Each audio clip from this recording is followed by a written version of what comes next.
Chemical reactions and equation का one shot. स्वागत है आप सभी का साइंस एंड फन पे, जहां पे टीचर्स आपको तो आज हम लोग लेके आए हैं केमिकल रिएक्शंस एंड इक्वेशन का वन शॉट।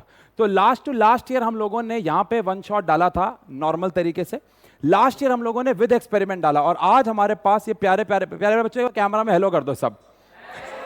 हाँ, बहुत सा ये देखो, ये जो लाइनर वाला लड़का यहाँ बैठा हुआ है, इसके जीवन में अभी अभी कुछ हुआ है तो कोई बात नहीं, बट बाकी सब यहाँ पे आपको खुश दिख, कोई दिक्कत तो नहीं भाई? चलो ठीक है। तो आज हम यहाँ पे केमिकल रिएक्शन एंड इक्वेशन के वन शॉट को करने वाले हैं। हम यहाँ पे कुछ एक्सपेरिमेंट्स करेंगे। यहाँ पे आप टेबल पे देख रहे हो, ये वाले सारे के सारे एक्सपेरिमेंट हम लोग पास वाले कैमरे से देखेंगे। अभी फिलहाल क्योंकि ये विजन को ब्लॉक करेगा आपके, तो मैं इन चीजों को यहाँ पे रख देता हूँ ताकि ये विजन ब्लॉक ना करे। बट हाँ, ये आपको पता होना चाहिए कि हम इन सब चीजों से आज कुछ ना कुछ क्लास के अंदर करने वाले हैं। डन, ठीक है। चैप्टर को स्टार्ट करने से पहले कुछ बेसिक बातें करेंगे। बेसिक बातें क्या? हमारी जो केमिस्ट्री होती है, केमिस्ट्री वो तीन बड़ी बड़ी ब्रांचेस में डिवाइड होती है। अगर हम केमिस्ट्री की तीन ब्रांचेस की बात करें तो पहली ब्रांच हमारे पास आती है फिजिकल केमिस्ट्री। फिजिकल केमिस्ट्री में क्या पढ़ते हैं हम लोग? यहां पे हम लोग सिर्फ फिजिकल प्रॉपर्टीज के बारे में बात करते हैं, जैसे कि मेल्टिंग पॉइंट हो गया, बॉइलिंग पॉइंट हो गया। यहां पे कोई केमिकल रिएक्शन नहीं आती है। मैं यहां पे ऑफलाइन वाले बच्चों से पूछना चाहूंगा, और यही रिजल्ट मुझे लगता है ऑनलाइन वाले बच्चे भी देंगे। आप सबने 9th क्लास में 4 चैप्टर पढ़े थे बच्चों। पहला चैप्टर था मैटर इन आवर सराउंडिंग, दूसरा चैप्टर था इज मैटर अराउंड, तीसरा चैप्टर था हमारे पास एटम्स एंड मॉलिक्यूल, और चौथा चैप्टर था हमारे पास स्ट्रक्चर ऑफ एटम। अगर ये चारों चैप्टर आप लोग याद करो तो इन चारों चैप्टर्स में से एक भी चैप्टर में आपने एक भी रिएक्शन को याद नहीं किया, कोई रिएक्शन, क्योंकि ये सारे के सारे चैप्टर थे फिजिकल केमिस्ट्री के। किसके थे भाई? लेकिन फिर आती है हमारे पास इनऑर्गेनिक केमिस्ट्री। इनऑर्गेनिक केमिस्ट्री में क्या होता है? हम केमिकल प्रॉपर्टीज के बारे में बात करते हैं, लेकिन हम लोग ऑर्गेनिक कंपाउंड्स के बारे में बात नहीं करते हैं। हो सकता है आप में से कुछ को ऑर्गेनिक कंपाउंड पता हो सकता है कुछ को ना पता हो, लेकिन ऑर्गेनिक कंपाउंड्स ऐसे कंपाउंड्स होते हैं जो अभी कह लो नेचर में पाए जाते हैं, उनमें कार्बन होता है, ignore that. But the point is कि अगर मैं ऑर्गेनिक कंपाउंड की केमिकल प्रॉपर्टीज पढ़ता हूं तो उसे कह दिया जाता है कौन सी chemistry? Organic chemistry. Very good, उसे कह दिया जाता है। लेकिन हमारा इनऑर्गेनिक केमिस्ट्री में हम केमिकल प्रॉपर्टीज, फिजिकल प्रॉपर्टीज दोनों पढ़ते हैं, लेकिन किसकी पढ़ते हैं? जो ऑर्गेनिक नहीं होते हैं। और ये जो पहला चैप्टर हम लोग पढ़ने जा रहे हैं जिसका नाम है chemical reaction and equation, obvious सी बात है ये फिजिकल केमिस्ट्री का चैप्टर नहीं है, क्योंकि यहां पे हम केमिकल रिएक्शंस भी पढ़ने वाले हैं। ये चैप्टर आप कह सकते हैं मोस्टली इनऑर्गेनिक का है। थोड़ा बहुत फिजिकल भी आएगा, बट मेनली ये किसका है? इनऑर्गेनिक केमिस्ट्री का है। हमारी 10th class organic, inorganic, physical सब पे डील करती है। मेनली डील करती है ये इनऑर्गेनिक पे। किस पे डील करती है बच्चों? चलो आओ चैप्टर को शुरू करते हैं, केमिकल रिएक्शन एंड इक्वेशन। तो सबसे पहले हमें मतलब सीखना होगा किसका? केमिकल रिएक्शन का, कि ये रिएक्शन का मतलब क्या होता है। तो याद करेंगे, जब भी दो लोग या दो से ज्यादा लोग या एक सिंगल इंसान रिएक्ट होता है और कुछ भी नया बनाता है जिसकी प्रॉपर्टीज एकदम न्यू होती हैं, उस प्रोसेस को कहते हैं केमिकल रिएक्शन। सर समझ नहीं आया, आओ चेक करते हैं। सुनो, क्या आपको पता है सोडियम? सोडियम को जानते हो सब? और आई होप आप क्लोरीन को भी जानते होंगे। आपको पता है सोडियम जो है ना वो जहर होता है। अगर आप सोडियम खा लोगे तो मर जाओगे। शुरुआत में इंडाइजेशन होगा, बॉडी ऑर्गन्स डैमेज होंगे, एक ऐसा लेवल आएगा मर भी जाओगे। क्लोरीन गैस जो है वो बहुत सफोकेटिंग होती है। अगर मैं इस कमरे में क्लोरीन गैस लार्ज अमाउंट में भर दूं तो आपके सबके माँ बाप आप सबको मिस करेंगे, क्योंकि हम सब मर जाएंगे बेटा, बिकॉज ये बहुत सफोकेटिंग गैस होती है। कौन सी गैस होती है? लेकिन इनको जोड़ के क्या बनता है? NaCl। भाई साहब ये नमक है, हम सब ने आज खाया होगा। आप सब ने खाया आज? हम जिंदा है मर गए? कह रही नहीं पता, इनकी आत्मा मर चुकी है, लेकिन बेटा हम सब जिंदा हैं। कह रही अभी तक तो जिंदा है। हम सब क्या है बेटा? जिंदा है। और बल्कि NaCl हमारी बॉडी के लिए और हेल्पफुल होता है और बेहतर होता है। ये हमारी बॉडी को, हमारे बायोलॉजिकल एक्टिविटीज को अच्छा करता है। बायोलॉजी में पढ़ेंगे कंट्रोल एंड कोऑर्डिनेशन में। लेकिन ये जो दो लोग जहर थे, इनको जोड़ के क्या बन गया? एक ऐसी चीज जो हम रोज खा रहे हैं। तो प्रॉपर्टीज क्या हो गई? बदल गई। आप सबको एक और एग्जांपल देता हूं, 9th क्लास का एग्जांपल है। आयरन याद है सबको? आप सबको यह भी याद होगा कि जो आयरन होता है ये चुंबक से अट्रैक्ट हो जाता है। सल्फर चुंबक से अट्रैक्ट नहीं होता। इन दोनों को ना हीट कर दो, हीट का साइन होता है डेल्टा। क्या होता है? कई बच्चे से ट्राइंगल बोलते हैं, डेल्टा कहते हैं वैसे इसको, चलो कोई बात नहीं। आयरन और सल्फर को अगर मिक्स करके हीट कर दो तो क्या बन जाता है? Iron sulphide. आप सबको पता है चुंबक से क्या होता है? अट्रैक्ट। चुंबक से क्या होता है? लेकिन अगर आप आयरन सल्फाइड के ऊपर चुंबक फेरोगे आपको कुछ देखने को नहीं मिलने वाला, क्योंकि प्रॉपर्टीज क्या हो गई? बदल गई। एक और आखिरी एग्जांपल देता हूं, हाइड्रोजन। क्या आपको सबको पता है बहुत जल्दी आग पकड़ता है, बहुत ज्यादा फ्लेमेबल होता है ये। ऑक्सीजन, आप सबको लगता है ये आग लगाने में मदद करता है ना? मैं हमेशा ऑक्सीजन को भुआ मानता हूं। आपकी भुआएं हैं? लगाती हैं, आग लगाती हैं? आपकी भुआ अच्छी है? किस्मत वाले हो बेटा। तो यहां तुम गंदे हो गए मुझे लग रहा है, लेकिन चलो कोई बात नहीं बेटा। ऑक्सीजन कौन है? ऑक्सीजन कौन है? प्रोमोटर है, आग लगाने में माहिर है बेटा। ये क्या है? और ये कौन है बेटा? पानी है। ये आग लगाता है, बुझाता है?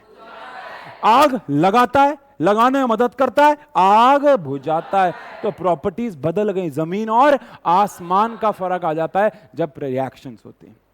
ये तो ये बहुत छोटे छोटे 3 एग्जांपल दिए, पूरा चैप्टर इसके ऊपर है। तो रिएक्शन, केमिकल रिएक्शन क्या होता है? Process in which new substances are formed, जिनकी न्यू प्रॉपर्टीज होती हैं, कभी कभार फिजिकल कभी कभार केमिकल। ऐसे प्रोसेस को हम कहते हैं केमिकल रिएक्शन। क्या कहते हैं? केमिकल रिएक्शन के 2 हिस्से होते हैं, एक होता है रिएक्टेंट और एक होता है प्रोडक्ट। रिएक्टेंट कौन? ऑब्वियस सी बात, जो रिएक्ट होगा, जो रिएक्ट होगा। और प्रोडक्ट कौन? जो बनेगा, जो फॉर्म होगा। एग्जांपल के तौर पे आओ समझते हैं। अभी ना थोड़ी देर में यहाँ पे कुछ रिएक्शंस करेंगे, ठीक है? मान लो मैंने एक टेस्ट ट्यूब लिया और उस टेस्ट ट्यूब में मैंने क्या किया? ए को और बी को मिक्स कर दिया, तो वो आपस में रिएक्ट होने लग गए। तो क्या ए और बी का अमाउंट धीरे धीरे कम होता रहेगा या बढ़ता रहेगा? सोचो बेटा। ए और बी का अमाउंट कम, मैंने ए और बी को डाला, वो आपस में रिएक्ट होने लग गए, तो कम होगा ना बेटा? बढ़ेगा क्यों या सेम क्यों रहेगा? क्योंकि ए और बी आपस में क्या हो रहे हैं? रिएक्ट। और रिएक्ट होके लेट से वो सी और डी बना रहे हैं, तो किसका अमाउंट बढ़ेगा? बेटा दूध में अगर आप दही थोड़ा सा खट्टा डाल दो तो दूध का अमाउंट कम होता रहता है, बढ़ता रहता है? कम होता रहता है, लेकिन दही का अमाउंट बढ़ता रहता है ना बेटा। तो जो रिएक्टेंट होते हैं, जिनको हम रिएक्ट करवाते हैं, उनका अमाउंट धीरे धीरे धीरे धीरे कम होता है। तो रिएक्टेंट की एक परिभाषा तो ये होती है जो आपस में क्या हो? रिएक्ट हो। लेकिन इसकी एक परिभाषा क्या है? ये भी है, जो खत्म होते रहते हैं, जिनका अमाउंट कम होता रहता है, उन्हें क्या कहते हैं? रिएक्टेंट्स। और जिनका अमाउंट बढ़ता रहता है, जो फॉर्म होते रहते हैं, उन्हें कहते हैं प्रोडक्ट्स। क्या कहते हैं? इस वाले रिएक्शन में यस और नो बोलना बस। क्या सोडियम और क्लोरीन रिएक्टेंट है? क्या आयरन और सल्फर रिएक्टेंट्स हैं? क्या हाइड्रोजन और ऑक्सीजन रिएक्टेंट्स हैं? NaCl प्रोडक्ट है? FeS और H2O भी क्या है? प्रोडक्ट है। अब इस रिएक्शन पे देखते हो, AgNO3 को बोलते हैं सिल्वर नाइट्रेट। क्या बोलते हैं? NaCl, ये रिएक्टेंट है प्रोडक्ट है?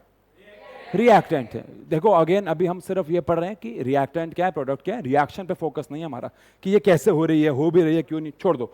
NaNO3 क्या है? प्रोडक्ट है। और AgCl भी क्या है? प्रोडक्ट है। क्या, अच्छा ट्रू फॉल्स, क्या हमेशा 2 ही रिएक्टेंट होते हैं? 3 होते हैं? 1 होता है? कितने भी हो सकते हैं? अच्छा ट्रू या फॉल्स, प्रोडक्ट हमेशा 2 होते हैं? कितने भी हो सकते हैं? बढ़िया बढ़िया बढ़िया, ठीक है। आप परिभाषा पढ़ते हैं। सब्सटेंसेस जो रिएक्ट हो जाएं या गायब होने लग जाएं, इन्हें बोलते हैं रिएक्टेंट। या फिर जो बनते हैं या सामने आ जाते हैं हमारे, उन्हें क्या कहते हैं? प्रोडक्ट्स। क्या कहते हैं? प्रोडक्ट्स। बहुत सिंपल है, बहुत सिंपल है। चलो आओ अब एक केस स्टडी करते हैं, मैग्नीशियम रिबन की केस स्टडी करते हैं। किसकी? जैसे कि बच्चों, इसको अगर मैं पास से देखूं तो ये हमारे पास, पहली बात तो यहां पे हमारे पास ये मैग्नीशियम रिबन है। क्या है? मैग्नीशियम रिबन है। इधर भी दिखा देते हैं बच्चों को, ये हमारे पास मैग्नीशियम रिबन है। अब इस मैग्नीशियम रिबन का, चलो ये टूटा हुआ है। Magnesium is Mg। Magnesium is बेटा MgO नहीं, magnesium is Mg। Magnesium is Mg, ठीक है। क्या इस कमरे में ऑक्सीजन होगी? कैसे पता? हम सब जिंदा हैं, वरना फिर हमारे घर वाले मिस करेंगे। तो ऑब्वियस से बात है, इस कमरे में क्या है? ऑक्सीजन है। अब ना मैग्नीशियम ना ऑक्सीजन से रिएक्ट होना चाह रहा है, बट हो नहीं पा रहा, क्योंकि उनको वो करने के लिए टेम्परेचर नहीं मिल रहा। क्या नहीं मिल रहा? हाँ, नहीं तुम हिलाओ, पूरा हिलाओ। तुम IPL वाले कैमरामैन बने पड़े हो आज। इधर देखो, मेरे पे तो फोकस ही नहीं कर रहा हूं ना। इधर छोड़ो, इधर देखो, ध्यान से सुनना जो मैं करने जा रहा हूं अभी। जब ये जलेगा, आप लोगों ने कागज जलाया, आप लोगों ने घर की एलपीजी भी जलाई होगी। एलपीजी जलती है ब्लू कलर की फ्लेम से, कागज जलता है येलो कलर की फ्लेम से। आओ इसका वेट करते हैं बेटा, ये कैसे जलेगा। थोड़ा लेट जलता है ये, क्योंकि ना एक्चुअली ये थोड़ा पुराना भी है। बट अब ये देखो, क्या ये बहुत ही प्यारी ओए होए, मेरी तो आंखें चुंदी आ गई भाई साहब। इसकी जो फ्लेम है, क्या ये बहुत प्यारी फ्लेम है? जूम कर सकते हो क्या? जूम करो, जल्दी जल्दी जूम करो भाई, आग ना लग जाए हमारे एकेडमी में। आज पहला ही 1 शॉट रिकॉर्ड कर रहे हैं हम। अच्छा रुको भाई, ये बंद कैसे होगा? अबे तेरी माँ। अच्छा सुनो सुनो सुनो, मेरी बात सुनो। मैं आपको एक्चुअली एक चीज दिखाना चाह रहा था। क्या दिखाना चाह रहा था? जब मैग्नीशियम जलता है तो आपने नोटिस किया ये व्हाइट रंग का एक पाउडर भी बनाता है। जब मैग्नीशियम जलता है, अभी जलेगा बेटा, ये दिवाली की फुलझड़ी की तरह होता है, एकदम से फटाक से जलता है ये देखो। हाँ, अब जब ये जलता है, ओ भाई भाई भाई भाई, नया सेटअप गया भाई। हाँ चलो ठीक है। अब जब ये जलता है, यहाँ पर अभी तो ठंडा होने का वेट कर रहा हूं, तो एक्चुअली में होता क्या है, पहले साइंस को समझते हैं, फिर मैं आपको एक चीज दिखाऊंगा, छोटी सी है, कोई नहीं। मैग्नीशियम जब जलता है तो वो किससे रिएक्ट होता है? ऑक्सीजन से। और वो क्या बनाता है? Magnesium oxide. ये पहले क्यों नहीं रिएक्ट हो रहे थे? क्योंकि उनको रिएक्ट होने के लिए टेम्परेचर नहीं मिल रहा था। क्या नहीं मिल रहा था? अब अगर मैं आपको भाई साहब एक चीज दिखाऊं, क्या आप मेरे हाथ पे ये देख पा रहे हो ब्लैक ब्लैक सा? एक्चुअली में ये यहां से उठाऊं तो व्हाइट है, रुक जाओ रुक जाओ रुक जाओ। यहां से अगर मैं उठाता हूं तो आपको ये दिखेगा, क्या दिन आ गए हमारे, देखो हाँ, कि ये व्हाइट है। बोलो कौन से रंग का पाउडर है? व्हाइट रंग का पाउडर। तो एक्चुअली होता क्या है, जब मैग्नीशियम किससे रिएक्ट होता है? ऑक्सीजन से। तो क्या बनाता है? Magnesium oxide. जो आप जब मैग्नीशियम रिबन में आग लगी थी, जो लटक रहा था नीचे, वो मैग्नीशियम ऑक्साइड था जो गिर गया नीचे। तो ये व्हाइट रंग का पाउडर बनाता है। अब बताओ यहां पर रिएक्टेंट कौन है? रिएक्टेंट है ये मैग्नीशियम का रिबन, और यही फुलझड़ी वगैरह में भी डलता है ऐसी फ्लेम देने के लिए। उसमें और भी बहुत कुछ होता है। अच्छा, और हमारा और रिएक्टेंट कौन है? ऑक्सीजन। और ये जुड़ के क्या बना रहे हैं? Magnesium oxide. क्या बना रहे हैं? बड़ा सिंपल है, कुछ भी नहीं, व्हाइट डैजलिंग फ्लेम निकलती है। एग्जाम में सबसे इंपॉर्टेंट सवाल जो आता है, बेटा मार्क्स भी तो लाने, सबसे इंपॉर्टेंट सवाल इससे आता है, 2 ऑब्जर्वेशन दो, जब मैग्नीशियम रिबन जलेगा तो क्या होगा? 2 ऑब्जर्वेशन। ऑब्जर्वेशन का मतलब होता है आपने देखा क्या? बताओ, आपने तो लाइव देखा, बताओ क्या क्या देखा? Very good. सबसे पहली चीज देखी कि व्हाइट रंग की चमकने वाली तड़कती भड़कती फ्लेम मिली, और दूसरा व्हाइट रंग का क्या मिला? पाउडर मिला। तो ये 2 ऑब्जर्वेशन है। ऑब्जर्वेशन में पता है बच्चे क्या लिख देता है कभी कभार, कि मैग्नीशियम ऑक्सीजन से रिएक्ट होता है, मैग्नीशियम ऑक्साइड बनाता है। बेटा ये ऑब्जर्वेशन नहीं है। ऑब्जर्वेशन को आपको दिखा क्या? दिखा क्या? व्हाइट डैजलिंग फ्लेम और व्हाइट रंग का पाउडर बना, जिसका नाम क्या है? Magnesium oxide. लेकिन एक सवाल और आता है। सवाल क्या आता है? सर मैग्नीशियम रिबन को जलाने से पहले, ये मैग्नीशियम रिबन है, इसको जलाने से पहले सैंड पेपर से कभी कभार रब करना पड़ता है। सर आपने क्यों नहीं किया? हमारा मैग्नीशियम रिबन नया है, आज ही खरीदा है, मतलब कल, और ये हमने अभी अभी पैकेट से निकाला है। सर गुब्बारे फ्री मिले क्या? नहीं नहीं नहीं बेटा, वो उसमें डाल दिए। हमने आज ही, कल ही से खरीदा, इसको पैकेट से निकाला, तो जरूरत नहीं है। लेकिन अगर आपका मैग्नीशियम रिबन लैब में पड़ा पड़ा काफी दिन हो जाते हैं, तो क्या होता है? मैग्नीशियम पड़ा पड़ा किससे रिएक्ट हो जाता है? ऑक्सीजन से। और क्या बनाता है? ऑक्साइड। और कभी कभार ये मैग्नीशियम ऑक्साइड कार्बन डाइऑक्साइड से रिएक्ट होके कार्बोनेट्स भी फॉर्म कर लेता है। क्या भी फॉर्म कर लेता है? ध्यान से सुनना, यह है मैग्नीशियम रिबन। इसके ऊपर ऑक्सीजन आके बैठ गया, और एक ऊपर पतली सी, जो दिखती भी नहीं है, एक पतली सी किसकी लेयर बना ली? मैग्नीशियम ऑक्साइड की, जो दिखती भी नहीं है। अब अगर उसको हटाएंगे नहीं, बिना उसके हटाए जला देंगे, तो मैग्नीशियम रिबन स्मूथली बर्न नहीं होगा। जलेगा, लेकिन वो स्मूथली नहीं जलेगा, रुकता रहेगा, जलता रहेगा, रुकता रहेगा, जलता रहेगा, मजा नहीं आएगा। तो स्मूथली बर्न करने के लिए हमें रेगमार से इस ऊपर की लेयर को हटाना बड़ा जरूरी होता है। तो magnesium metal reacts with oxygen at room temperature to form a very thin layer, actually very thin layer of magnesium oxide. उसको रिमूव करना बड़ा जरूरी है ताकि वो स्मूथली बर्न हो जाए। यस और नो? चलिए आगे बढ़ते हैं, बात करते हैं कैरेक्टर्स ऑफ केमिकल रिएक्शन। किसकी बात करते हैं? चलो एक सवाल पूछता हूं, बड़ा प्यारा सवाल है। मैं एक मेल हूं या फीमेल? अरे एक सेकेंड, एक सेकेंड,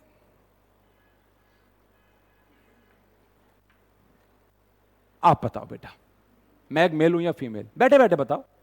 मेल हो, मेल ही हो गए।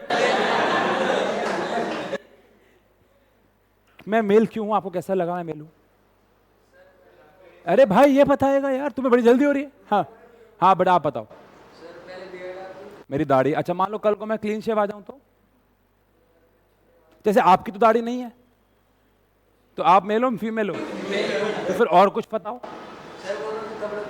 कपड़ों के अंदर?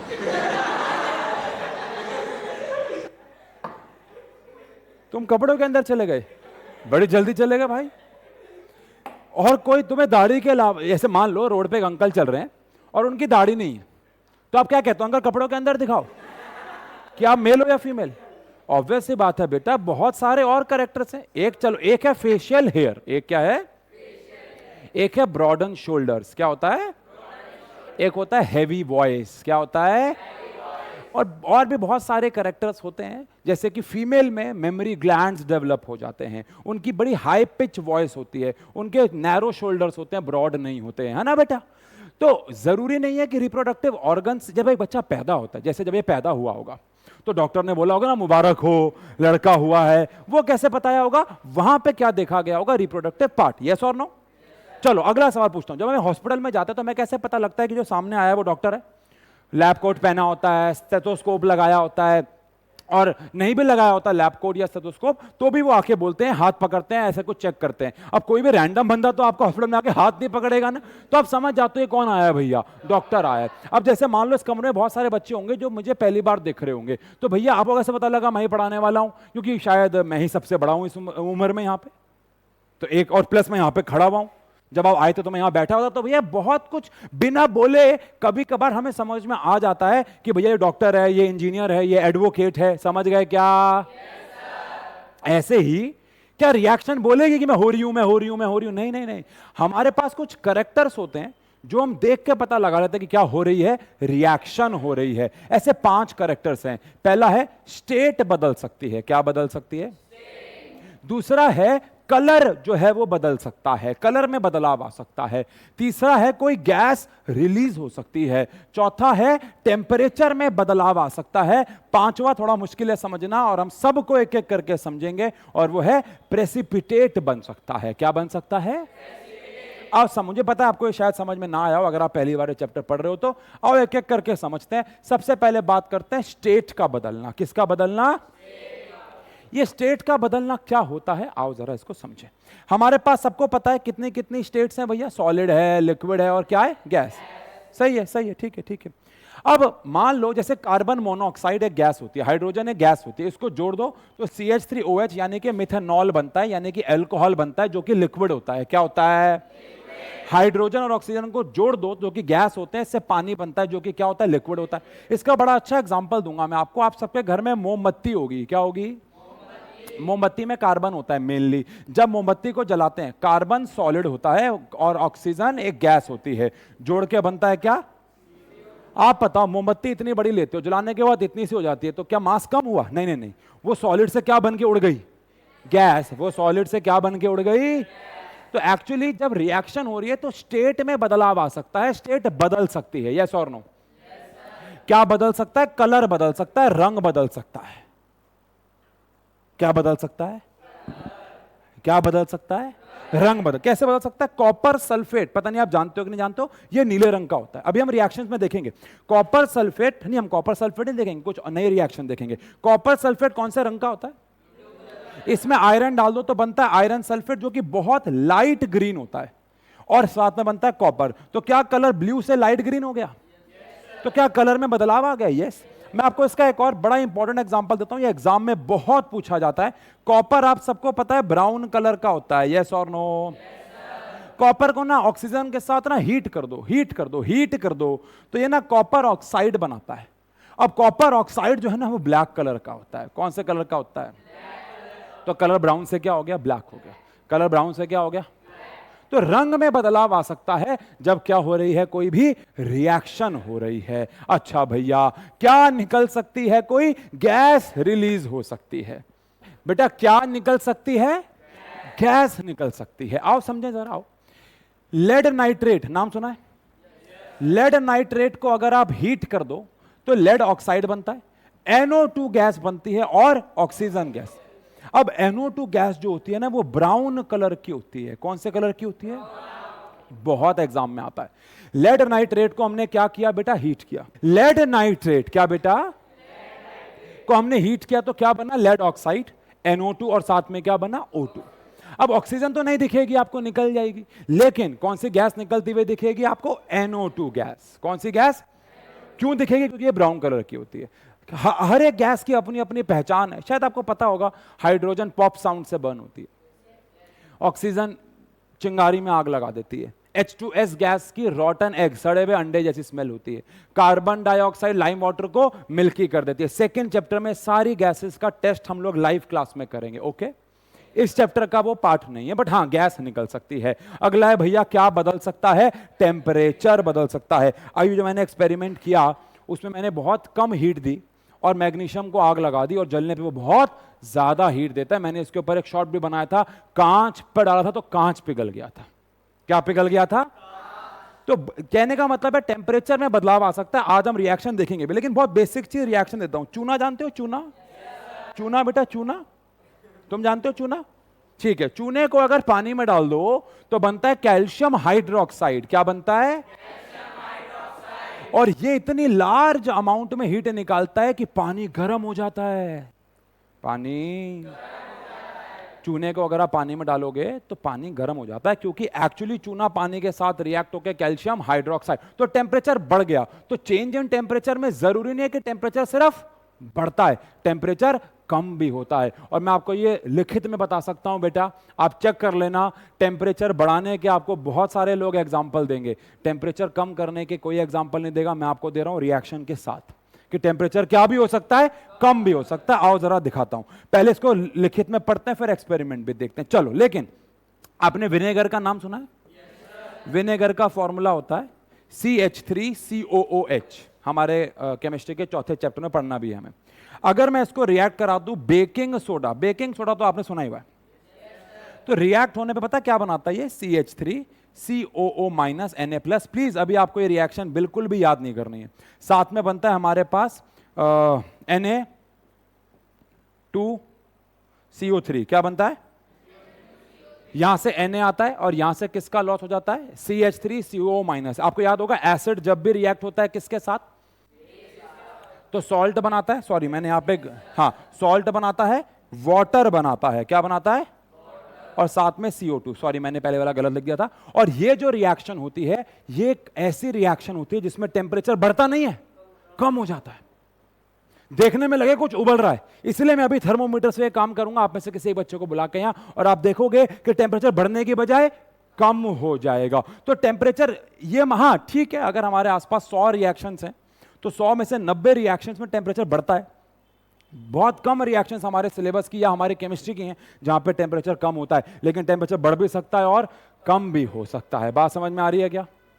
और लास्ट आता है जो है फॉर्मेशन ऑफ प्रेसिपिटेट। अब फॉर्मेशन ऑफ प्रेसिपिटेट क्या चीज होती है, आओ जरा समझे। ये थोड़ा समझने में बच्चों को हमेशा दिक्कत होती है। देखो, अगर मेरे पास एक ग्लास में पानी है और पानी के अंदर मैं पत्थर डाल दूं, मिट्टी डाल दूं, तो पत्थर और मिट्टी दोनों पानी में नीचे जाके बैठ जाते हैं। क्या वो रिएक्ट होके बैठे या बस जाके बैठ गए? इसे बोलते हैं सेडिमेंट्स, और प्रोसेस को बोलते हैं सेडिमेंटेशन।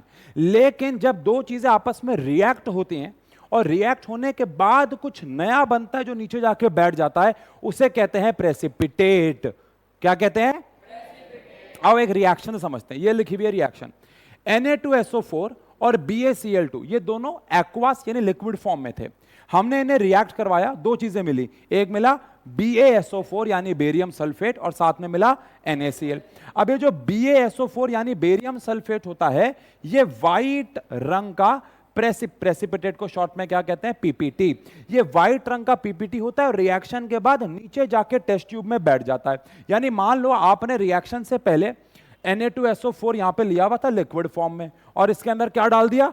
BaCl2 किस फॉर्म में? लिक्विड फॉर्म में। इनकी रिएक्शन हुई, 2-4 मिनट बाद आपने क्या देखा कि नीचे व्हाइट रंग का कुछ जाके बैठ गया, एकदम सॉलिड व्हाइट रंग का नीचे जाके बैठ गया, वो पहली बात तो कौन है? बेरियम सल्फेट है। और ये जो नीचे जाके रिएक्शन के बाद बैठा, इसको प्रेसिपिटेट कहते हैं। पत्थर का नीचे बैठना सेडिमेंटेशन है, क्योंकि वहां पे कुछ रिएक्ट नहीं हुआ, लेकिन इसका नीचे बैठना क्या हुआ? प्रेसिपिटेट, क्योंकि ये पहले नहीं था, बेरियम सल्फेट हमने लिया नहीं था, रिएक्शन के बाद जाके वो नीचे बैठा है। समझ में आ गई बात? यस और नो? आओ आओ इसके और एग्जांपल लेते हैं, और एग्जांपल लेते हैं। जैसे कि मैंने यहां पे ले लिया लेट से KI, और साथ में लिया मैंने PbCl2, इसको बोलते हैं पोटेशियम आयोडाइड, इसको बोलते हैं लेड क्लोराइड। ये आपस में रिएक्ट हुए, पोटेशियम जो है वो Cl के साथ बैठ गया, क्या बना दिया उसने? KCl। और लेड जो है वो किसके साथ बैठ गया? आयोडीन के साथ, क्या बना दिया? Lead iodide. हम लोगों ने 9th क्लास में फॉर्मूला बनाना सीखा है। लेड की वैलेंसी क्या होती है? 2। जिसको नहीं पता, लेड की वैलेंसी क्या होती है? 2। आयोडीन की क्या होती है? 1। क्रॉस मल्टीप्लाई करें तो फॉर्मूला क्या आता है? PbI2। क्या आता है? मैं अभी रिएक्शन को बैलेंस वगैरह नहीं कर रहा हूं, अभी हमारा फोकस मतलब बैलेंसिंग का नहीं है। अभी हम यार देखो, बैलेंसिंग कोई मुश्किल काम नहीं है, बट अभी हमारा फोकस वो नहीं है। ध्यान सुनो, रिएक्शन से पहले ये भी क्या था? एक्वास। एक्वास का मतलब पता है? पानी में घुला हुआ। ये भी रिएक्शन से पहले क्या था? एक्वास। लेकिन रिएक्शन के बाद ये जो हमारे पास है, ये येलो रंग का PPT बन जाता है। यानी रिएक्शन के बाद येलो रंग का लेड आयोडाइड बनता है, नीचे जाके बैठ जाता है। इस प्रोसेस को बोलते हैं, इस रिएक्शन को बोलते हैं प्रेसिपिटेशन रिएक्शन। क्या बोलते हैं? और जो बनता है उसे क्या बोलते हैं? प्रेसिपिटेट। अब बताओ, क्या दुनिया की हर रिएक्शन प्रेसिपिटेशन रिएक्शन है? नहीं। क्या दुनिया के हर रिएक्शन में प्रेसिपिटेट बनता है? नहीं। जिसमें भी बनता है उस रिएक्शन को बोलते हैं प्रेसिपिटेशन रिएक्शन। ये दोनों रिएक्शन कौन सी रिएक्शन है? प्रेसिपिटेशन है। कौन सी है? बात समझ में आती है? पक्की बात? मन में कोई सवाल? बोलो। आओ अब एक चीज देखते हैं ध्यान से, इसके लिए आप आ जाओ भाई, जल्दी आ जाओ, वो ध्यान से रखना। हाँ भाई, वो कैमरा संभाल लो। सुनो, आ जाओ भाई, आ जाओ। ये हमारे पास, तुम्हारा नाम क्या है? क्या नाम है? अब इसमें बोलो। हर्ष चौहान। हर्ष चौहान नाम है भाई तुम्हारा। हर्ष चौहान, तुम्हें क्या लगता है इसके अंदर क्या है? सॉल्ट नहीं है इसके अंदर, मैं बता देता हूं, वैसे आपको जानने की जरूरत नहीं है, बट इसके अंदर है NaOH। क्या है? NaOH। आप लोगों ने इसे कौन से चैप्टर में पढ़ा हुआ है? 2nd चैप्टर में, अगर पढ़ लिया है तो। बट ये हमारे पास NaOH है। कौन है? NaOH। अब इस NaOH को आप छू के बताओ, इसका भी फिलहाल टेम्परेचर क्या है? थोड़ा सा गर्म है, या ऐसा कह दूं जैसे नॉर्मल रूम टेम्परेचर पानी होता है वैसा है? ठीक है, इसको पकड़ के रखो ऐसे हाथ में। वेरी गुड बाबू, जूम रखना। अब ये हमारे पास, आप सबको पता है क्या है? एल्यूमिनियम फॉयल है। क्या है भाई? Aluminium foil. हम क्या करेंगे, इस एल्यूमिनियम फॉयल को इसके अंदर डाल देंगे। हमें बहुत सारे कैरेक्टर्स एक साथ देखने हैं इसमें, ठीक है? एक सेकेंड। हाँ, अब अगर मैं यहाँ पे एक बैलून, मैं बैलून क्यों लगा रहा हूं आपको बता देता हूं, बिकॉज हम नहीं चाहते कि यहाँ पे एक गैस रिलीज हो, क्योंकि थोड़ा सा सफोकेटिंग होती है, अजीब सा लगेगा। तो हम जल्दी से जाके, आप तुम्हें क्या करना है, जब गुब्बारा फूलने लगेगा, इस बॉटल को बाथरूम में रख के आ जाना, क्योंकि बैलून बहुत तेज फूटेगा। ऐसा करते हैं, इसमें कम एल्यूमिनियम डालते हैं, ठीक है, ताकि हमारे लिए ये काम आसान हो जाए। थोड़ा सा कम डालते हैं, ठीक है। अब हम इसके अंदर यहां पे क्या डालने वाले हैं भाई? एल्यूमिनियम। क्या डालने वाले हैं? इधर आ जाओ, ठीक है। अब इसके अंदर जैसे हमने एल्यूमिनियम डाला और हमने यहाँ पे बैलून, बैलून क्यों लगाया? ताकि बस हम ये देख सके कि यार यहाँ पे एक्चुअली में जो गैस निकल रही है वो फील हो जाए। समझ गए? अब होगा क्या, मैं आपको तब तक बता देता हूँ। हमने नीचे क्या लिया हुआ है? NaOH, और उसके अंदर क्या लिया हुआ है? एल्यूमिनियम। ये दोनों एक्चुअली आपस में क्या हो जाते हैं? रिएक्ट। एक बार अगर आप इनको देख के बताओ, क्या थोड़ी थोड़ी रिएक्शन शुरू हो गई है इसके अंदर? बबल्स निकलने शुरू हो गए। हाँ, ये देखो, ये देखो, ये देखो, ये देखो।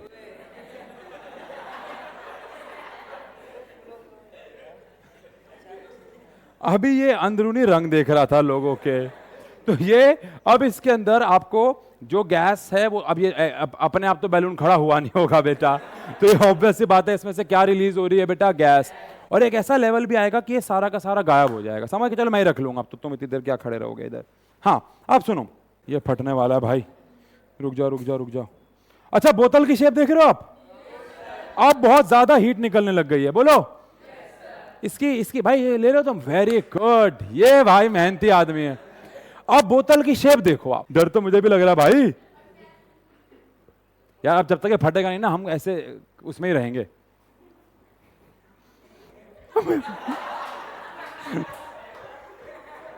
कोई नोकीली चीज दो ना यार। कंपास दो, हाँ कंपास तो जल्दी दो।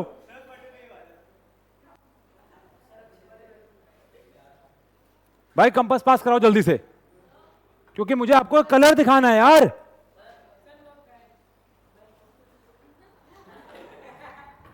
कौन आया?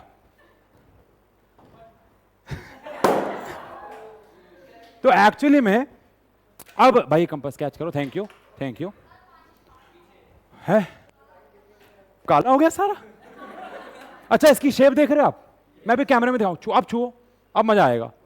बहुत ज्यादा गर्म है, अब मजा आएगा। अब सुनो भाई, तो ये मेरे साथ भी पहली बार हुआ है कि इस रिएक्शन ने बहुत ज्यादा समय लिया। मुझे पता नहीं है, मैं इसके ऊपर पढ़ूंगा क्यों हुआ ऐसा, बट ये इंस्टेंट होती है। नीचे से शेप देख रहे हो आप? क्योंकि ना यहां से उतना गर्म नहीं हुआ, ये यहां से उतना गर्म नहीं हुआ, ऊपर से देखो कैसी शेप हो गई है इसकी, और ये रंग भी बदल गया। अब तो क्लियर है? चलो भाई, तो क्या हमारे पास चेंज इन स्टेट आया? पूरा एल्यूमिनियम गायब हो गया इसके अंदर से, इसके अंदर से पूरा का पूरा एल्यूमिनियम गायब हो गया। अभी ठंडा होगा, नीचे बैठेगा, आप समझोगे। कलर में चेंज, अंधे को भी दिख जाए। एवोल्यूशन ऑफ गैस, बेटा गुब्बारा फटा है हमारा, क्या टेम्परेचर बदला? हाँ। और क्या प्रेसिपिट होगा, इसके लिए हम वेट करेंगे। डन है? चलो अब हम क्या करते हैं, यहां पे थोड़ा सा, ये हमारे पास KMnO4 कौन है? ये KMnO4 जो होता है, ये NaOH के साथ किस तरीके से रिएक्ट होता है, इसको समझते हैं। आओ, अब इसका कलर आपको ध्यान रखना है, मैं इसके अंदर डाल देता हूं। आप देख रहे हैं इसके अंदर रंग जाके कैसा हो रहा है इसका। आप इन दोनों के रंग को कंपेयर करो, क्या ये रंग और ये रंग बहुत डिफरेंट है? एक्चुअली में ये क्यों हुआ बेटा, देखो मैं डिटेल रिएक्शन तो नहीं पढ़ाऊंगा आपको, वो तो हमारे सिलेबस में ही नहीं है, बट सिर्फ ये दिखाना है कि रंग केमिस्ट्री में बदलना बड़ा इजी होता है, बहुत रेयर कह रहा हूं, सॉरी, बहुत कॉमन भी होता है। क्या रिएक्शन से पहले इसका रंग कुछ ऐसा था, पर्पल? बोलो बेटा। और रिएक्शन के बाद इसका जो रंग हो चुका है वो बिल्कुल ही बदल के क्या हो चुका है, ग्रीन।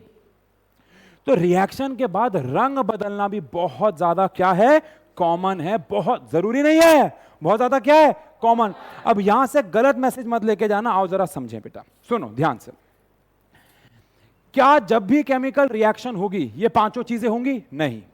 क्या यहां पे कुछ गर्म हुआ? बिल्कुल भी नहीं हुआ। क्या यहां पे प्रेसिपिटेट बना? बिल्कुल नहीं बना। क्या यहां पे स्टेट बदली? बिल्कुल नहीं बदली। लिक्विड से वो क्या है? क्या यहां पे कोई गैस निकली? बिल्कुल नहीं निकली। सिर्फ ये क्यों दिखा रहा हूं आपको, ये दिखाने के लिए कि कुछ रिएक्शन में सिर्फ और सिर्फ क्या बदलेगा, रंग। या क्या पता किसी में स्टेट बदले, या क्या पता किसी में पांचों देखने को मिल जाए। ये जो बोतल वाला एक्सपेरिमेंट हमने किया, इसमें हमें पांचों देखने को मिले, चार तो दिखे, पांचवे के लिए वेट करेंगे। तो बेटा क्या समझना है, ये बच्चे बहुत कम जानते हैं कि अगर रिएक्शन हो रही है तो जरूरी नहीं है कि ये पांचों के पांचों कैरेक्टर्स आपको देखने को मिलेंगे, नहीं, लेकिन एटलीस्ट एक तो मिलेगा ही मिलेगा, एटलीस्ट एक तो मिलेगा ही मिलेगा। बात समझ में आती है? पक्की बात है? पक्की बात है? तो इन सब के हमने क्या भी किए भाई, एग्जाम्पल्स भी कर लिए। क्या भी कर लिए?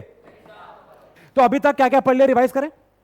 हमने पढ़ा रिएक्शन क्या होती है, ठीक है, रिएक्शन के दो हिस्से होते हैं, रिएक्टेंट एंड प्रोडक्ट, ठीक है।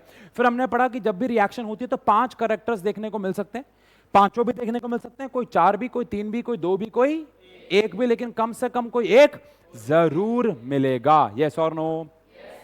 और ये जो हमने क्वेश्चंस किए हैं, लेड नाइट्रेट, कॉपर सल्फेट, इनके ऊपर इनडायरेक्ट सवाल आते हैं। सवाल कैसे आता है वो हम अपने अगली एक लेक्चर में पढ़ेंगे। चलो आओ, इसके ऊपर मैं आपको बता दूं, ऑनलाइन बच्चे बैठे हुए जो, हम लोग वन शॉट में सिर्फ और सिर्फ टॉपिक्स पढ़ाते हैं, क्वेश्चंस के लिए अलग से लेक्चर आते हैं। यानी कि जैसे ये वन शॉट आ जाएगा, इन्हीं बच्चों के साथ हम क्लास में क्वेश्चंस करेंगे, ठीक है।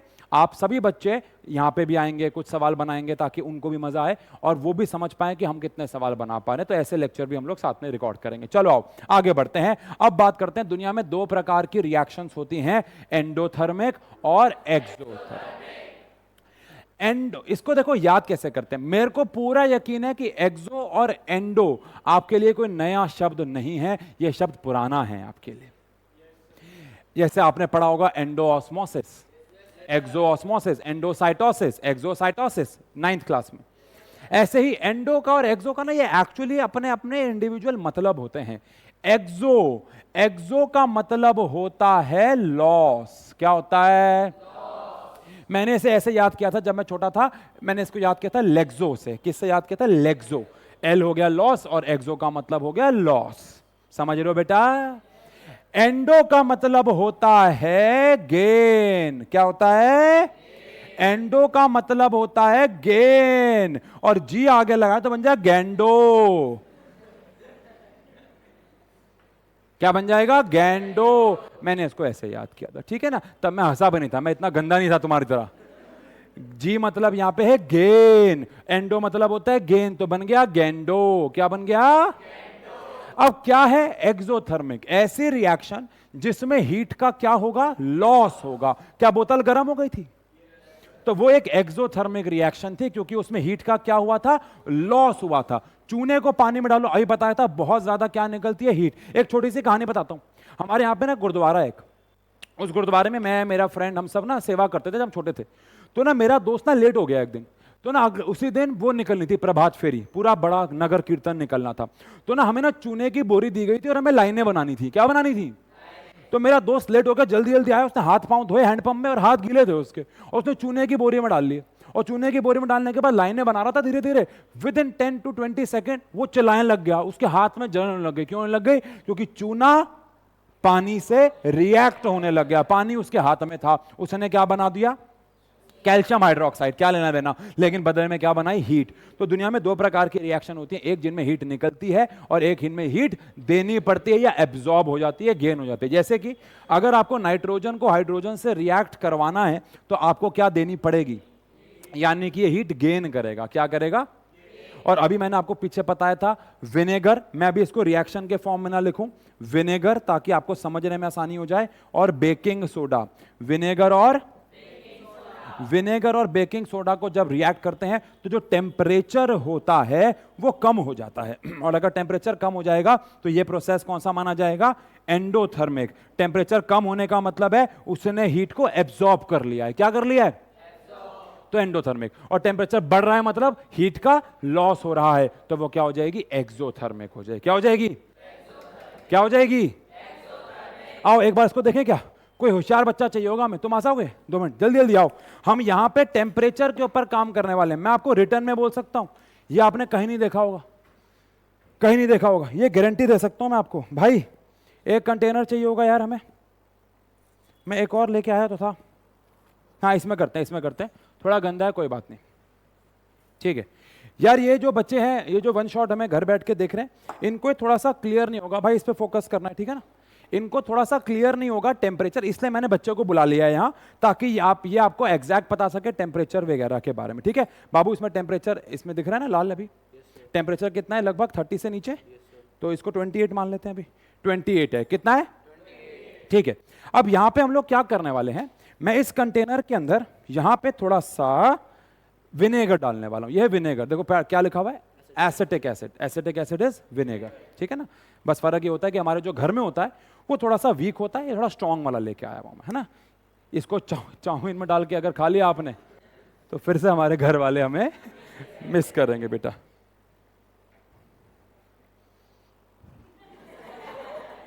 हाँ ठीक है, तो यहां पे हम लोगों ने, बेटा आपका आज का इस पूरे एक्सपेरिमेंट का सिर्फ एक ही टास्क है, उसको गड़बड़ मत कर देना, और वो है टेम्परेचर देखना। आपको टेम्परेचर दिख रहा है यहाँ? जल्दी से बता दो माइक में कितना है टेम्परेचर? 28 है भाई टेम्परेचर, कितना है? अब हम इसके अंदर डालने वाले हैं, ये हमारे पास बेकिंग सोडा। क्या है? हम इसके अंदर बेकिंग सोडा डाल देंगे चम्मच भर के। टेम्परेचर देखते रहे ना भाई, थोड़ा और डालूं क्या? ठीक है, कितना टेम्परेचर? कितना हो गया? 27 हो गया, क्योंकि ऑब्वियसली पता हमने उसको विनेगर में डुबाया। किस में डुबाया? चलो अब हम इसके अंदर, हाँ ये डाल देंगे। अब इनके बीच में थोड़ा सा पानी मिलेगा क्या? ये भाई बोतल देना नीचे वाली।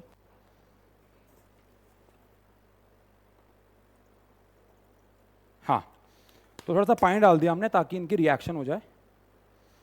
अब बताओ कितना हो गया टेम्परेचर? जोर से बोलो। 24 24 हो गया। 23 23 हो गया। अच्छा, रिएक्शन हो रही है, दिख रही है आपको? yes, हाँ, और बताओ कितना हो गया? 21 21 हो गया भाई। झूठ तो नहीं बोल रहे? ना सर, पैसे तो नहीं दिए तुम्हें मैंने? नहीं सर, और तुम बहुत ज्यादा पास मत आओ, कहीं पप्पी ले लो मेरी। बताओ कितना हो गया, जल्दी बताओ। 20 हो गया। 20 हो गया। मुझे लग रहा है 20 से नीचे नहीं जाएगा ये, बट हमने शुरुआत कहां से की थी बच्चों? 28। शाबाश, इसके ताली मार दो, बैठ जाओ। तुम्हारे लिए नहीं मारे, तुम्हारे इसके लिए मारो भाई। चलो, कहीं गए भाई साहब मेरे, तुम्हारे भाई। हाँ, लेकिन बेटा टेम्परेचर जो है, कसम से कह रहा हूं 20 भी हो चुका है। क्या भी हो चुका है? यानी कि जब शुरुआत की थी कितना था? 28। 8 डिग्री सेल्सियस टेम्परेचर कम हो जाना। अरे भाई साहब, भाई कैमरा घुमाओ। ये कहेगा आज सर मुझे छुआ छुआ के चेक ही करवाई जा रहे हैं बस। भाई कैमरा घुमाओ, मैं एक चीज दिखाता हूं इसको, ये भी तो महसूस करे। ये है, छुओ, ये छुओ, छू के बताओ क्या ठंडा है कि नहीं है? मजेदार है, पीने की चीज नहीं है ये, ठंडा है भाई ये। यानी कि बेटा समझने, और ये आपको बहुत कम लोग बताएंगे, ऐसे रिएक्शंस नहीं दिखाएंगे आपको। मैंने खुद आज देखी है पहली बार। मजाक कर रहा हूं बेटा। ये रिएक्शन में टेम्परेचर, ये इसके बिल्कुल ऑपोजिट है, बिल्कुल ऑपोजिट है। रंग देख रहे हो आप? एल्यूमिनियम का नामो निशान नहीं है इसमें अब, ठीक है? ये बिल्कुल ऑपोजिट है। ये बहुत गर्म हो गया था, लेकिन ये बहुत ठंडा हो गया है, काफी ठंडा हो गया है। 10 डिग्री कम होना बहुत बड़ी बात होती है बेटा। इन सबको नीचे रख देते हैं ताकि विजन ब्लॉक ना हो। चलो, तो हमने एक्सोथर्मिक और एंडोथर्मिक को समझा क्या है। अगर टेम्परेचर बढ़ रहा है, हीट निकल रही है, तो प्रोसेस कौन सा है? एक्सोथर्मिक है। और अगर टेम्परेचर कम हो रहा है, हीट एब्जॉर्ब हो रही है, तो प्रोसेस कौन सा हो गया? एंडोथर्मिक हो गया। चलो आगे बढ़ते हैं, बहुत इंपॉर्टेंट टॉपिक पे जाने वाले हैं, बहुत मजेदार टॉपिक पे जाने वाले हैं, टाइप्स ऑफ रिएक्शन। मेरा यकीन मानिए बेटा, यहीं से पेपर में 90% चीजें आने के चांसेस हैं। 80-20 रूल जानते हो आप? हम लोग हर साल पेपर से एक दिन पहले का सेम डे पे क्या डालते हैं? 80-20 रूल। हम 20% सिलेबस कराते हैं, उसमें से 80% पेपर आया था, इस बार तो 90 आया था। आप जाके कमेंट चेक कर लो और उसके अगले दिन की वीडियो चेक कर लो, झूठ वाली बात नहीं। पॉइंट इज कि जब ये टॉपिक कराया तो वहां बताया था कि बेटा 3 सेट में से 2 सेट में टाइप्स ऑफ रिएक्शन के, और कौन सी रिएक्शन सबसे इंपॉर्टेंट होती है वो ही बताया था। अगले साल हो सकता है, इस साल हो सकता है, हमारी भावनाएं बदल जाए, वो हम फ्लो देखते हैं। द पॉइंट इज, ये जो टॉपिक शुरू है, कमर सीधी कर लो सब, बहुत इंपॉर्टेंट टॉपिक होने वाला है। जो घर बैठे वो भी कमर सीधी कर लें। चलो आओ शुरू करते हैं।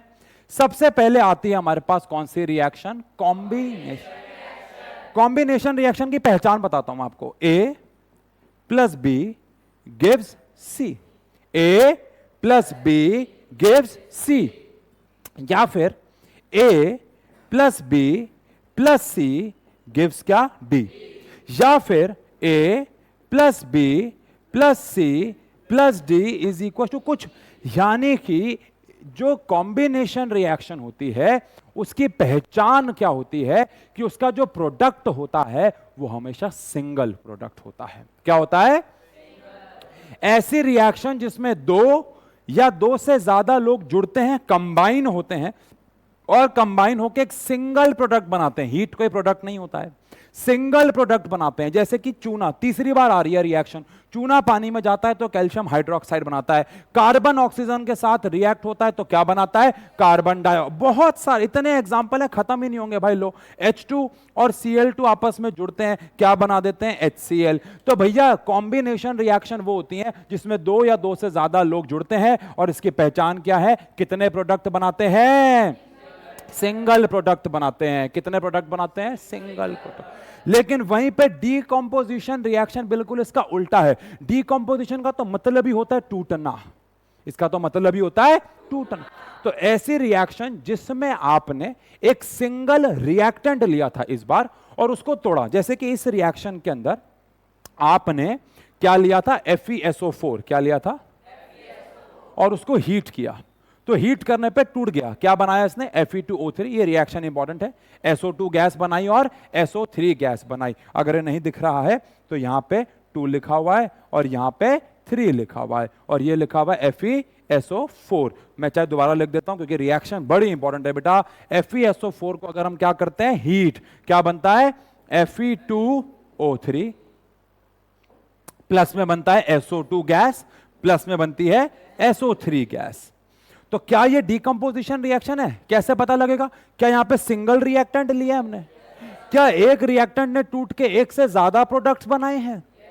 तो क्या ये और ये आपस में उल्टे हो गए? इसमें क्या था, दो या दो से ज्यादा रिएक्टेंट जुड़ के एक सिंगल प्रोडक्ट बनाते हैं, लेकिन इसमें एक सिंगल रिएक्टेंट टूटता है और एक से ज्यादा प्रोडक्ट बनाता है। एक से ज्यादा, एक से ज्यादा।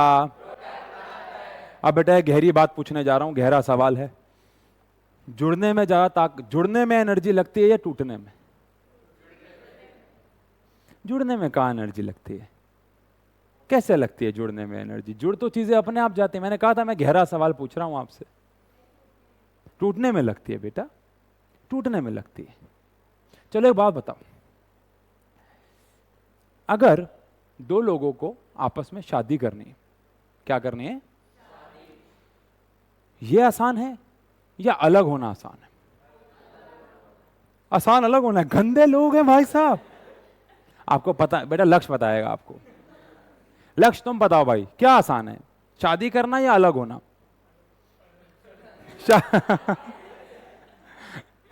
बेटा देखो, शादी करने का प्रोसेस बहुत सिंपल है। जाओ कर लो।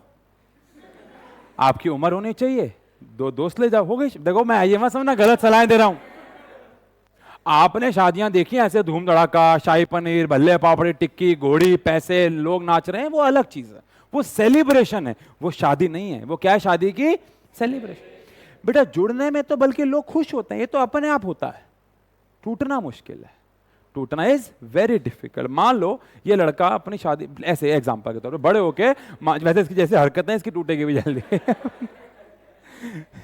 ये अंदरूनी चीजें देखता है लोगों की। देखो मैंने बोला मेल कह रहा अंदर देखना पड़ेगा, तो इसकी शादी जल्दी टूटेगी भी।